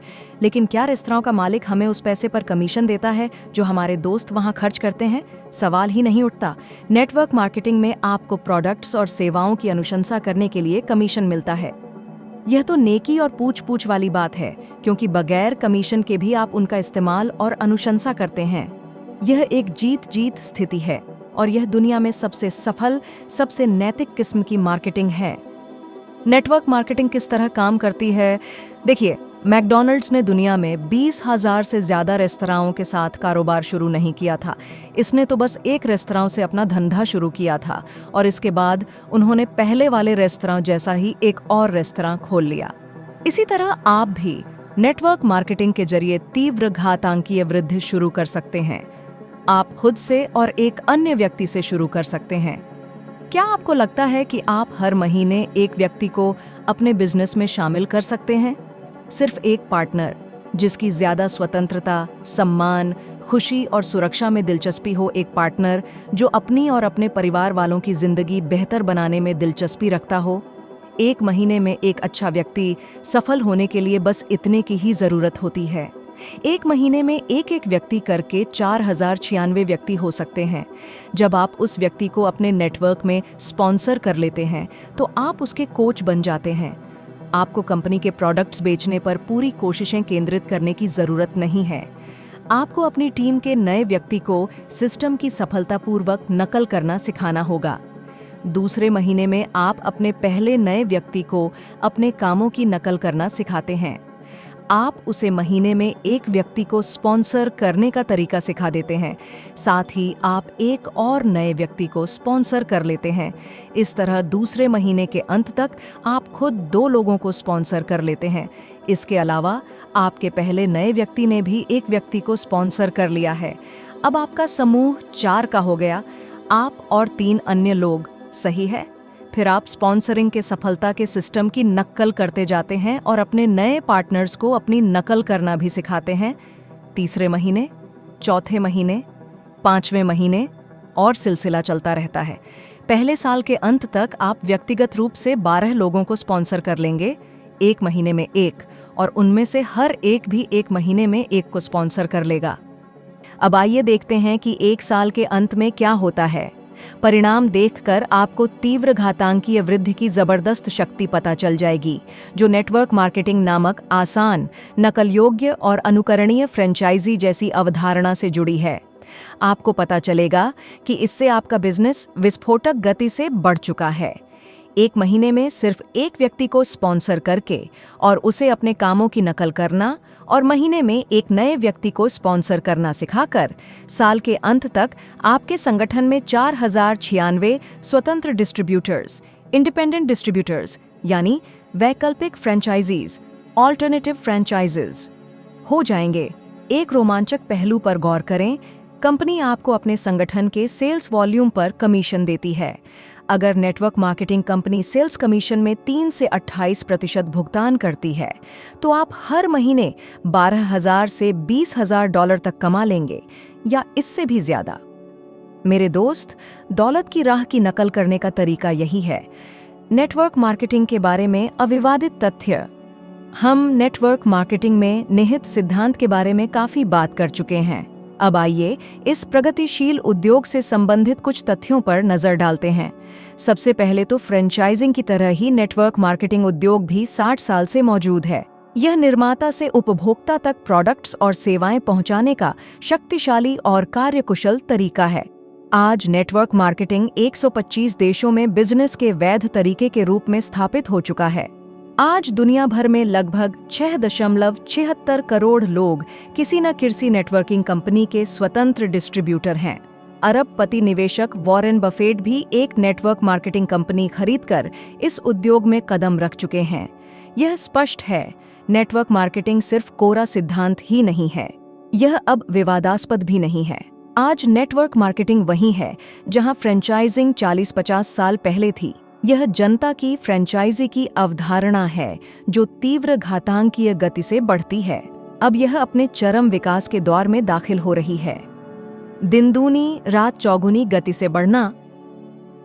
नेटवर्क मार्केटिंग उद्योग ने पिछले कुछ सालों में अभूतपूर्व विकास किया है। जब मैंने 1990 के दशक की शुरुआत में इस उद्योग के बारे में लिखना शुरू किया था, तब इसका सालाना बिजनेस $20 बिलियन था। उसके बाद इसने हर साल 10% वृद्धि की और 2009 में इसकी विश्वव्यापी बिक्री $100 बिलियन थी। और सबसे अच्छी खबर यह है कि आगे और भी ज्यादा तीव्र विकास की संभावना है, जैसा स्क्रीन पर दी ग्राफ से पता चलता है। आज हम नेटवर्क मार्केटिंग के स्वर्णिम युग में कदम रख रहे हैं, जहां फ्रेंचाइजिंग 40-50 साल पहले थी, नेटवर्किंग आज वही है, जिसका मतलब है कि इसके सर्वश्रेष्ठ वर्ष भविष्य में आएंगे। मेरी भविष्यवाणी है कि तीव्र घातांकीय वृद्धि की बदौलत नेटवर्क मार्केटिंग उद्योग अगले दशक में फ्रेंचाइजी की बिक्री को पार कर लेगा। यह एक बड़ी प्रवृत्ति ही नहीं है, यह तो एक विश्वव्यापी मुहिम है। मैं इसे E-स्क्वेयर मुहिम कहता हूँ। E-स्क्वेयर का मतलब है तीव्र घातांकीय उद्यमी। नेटवर्क मार्केटिंग घरेलू उद्यमिता के ज्वार का फायदा उठाने की सर्वश्रेष्ठ स्थिति में है, जो पूरी दुनिया में उफान पर है। आपको खुद से यह सवाल पूछना चाहिए, क्या मैं उन लोगों में से एक बनने जा रहा हूं जो नेटवर्क मार्केटिंग को अगले दशक में विस्फोट करते हुए देखेंगे, या फिर मैं उन लोगों में से एक बनने जा रहा हूं जो इसके विस्फोट में मदद करेंगे और इसका फायदा भी उठाएंगे? निष्कर्ष, अब आपकी बारी है। विक्टर ह्यूगो ने कहा है, सेना के हमले का प्रतिरोध किया जा सकता है, लेकिन उस विचार का नहीं जिसका समय आ चुका हो। कॉपी कैटिंग यानी नकल संबंधी पुस्तक को समाप्त करने का सबसे अच्छा तरीका प्रकृति के सबसे अच्छे नकलची प्रोसेशनरी कैटरपिलर की कहानी बताना है। इन आकर्षक छोटे कीड़ों का यह नाम इसलिए पड़ा क्योंकि उनमें लाइन में चलने की अजीब आदत होती है, एक के पीछे एक। कैटरपिलर्स अपने साथियों के व्यवहार की नकल करने में माहिर होते हैं। दरअसल उन्हें और कुछ आता ही नहीं है, सिर्फ नकल करना आता है। उनकी झुंड प्रवृत्ति इतनी शक्तिशाली होती है कि वे एक दूसरे के पीछे चलते रहते हैं, एक वक्त में कई मील। बरसों पहले एक फ्रांसीसी वैज्ञानिक ने एक अनौपचारिक प्रयोग करके यह पता लगाने की कोशिश की कि प्रोसेशनरी कैटरपिलर की झुंड प्रवृत्ति कितनी शक्तिशाली होती है। उसने एक बड़े फूलदान के गोल घेरे पर कुछ कैटरपिलर्स रख दिए। भीतर कैटरपिलर्स की प्रिय पत्तियों का आहार और ताजे पानी की भरपूर मात्रा थी। कैटरपिलर्स आगे वाले कैटरपिलर के पीछे पीछे फूलदान के गोल घेरे में ही घूमते रहे। वे बिना रुके घंटों दिनों तक चलते रहे। आश्चर्यजनक बात यह थी कि भोजन और पानी कैटरपिलर्स से सिर्फ कुछ इंच ही दूर थे, लेकिन नकल करने की प्रवृत्ति इतनी शक्तिशाली थी कि एक भी कैटरपिलर ने चक्र नहीं तोड़ा। 7 दिन तक लगातार चलने के बाद सभी कैटरपिलर थकान और भूख प्यास से मर गए।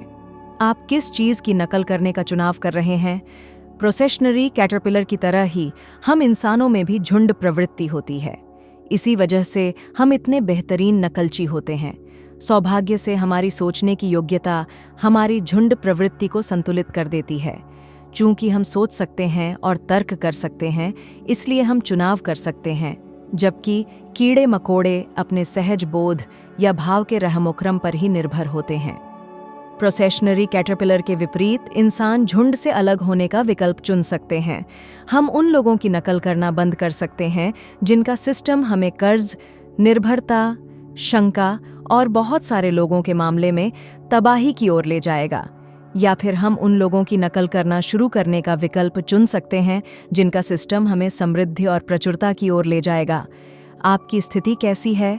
क्या आप प्रोसेशनरी कैटरपिलर जैसे हैं जो अंधों की तरह अपने सामने वाले कैटरपिलर की योजना की नकल कर रहे हैं, जब तक कि आपका अंत भी 95% इंसानी प्रोसेशनरी कैटरपिलर्स जैसा न हो जाए? स्वर्गवासी कड़के या सरकारी पेंशन पर गुजारा करने वाले? या फिर आप समूह से अलग होने के इच्छुक हैं और सच्ची दौलत की ओर ले जाने वाली एक आजमाई हुई योजना की नकल करके 5% लोगों की जमात में पहुंचना चाहते हैं? दौलत बनाने के लिए सिस्टम की नकल क्यों करें? आप समूह का साथ क्यों छोड़ें और दौलत उत्पन्न करने वाले सिस्टम की नकल क्यों करें? इस सवाल का जवाब एक ही शब्द में दिया जा सकता है: स्वतंत्रता।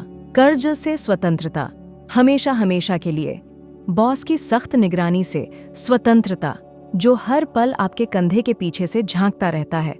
घर खर्च चलाने के लिए पार्ट टाइम नौकरियां करने से स्वतंत्रता।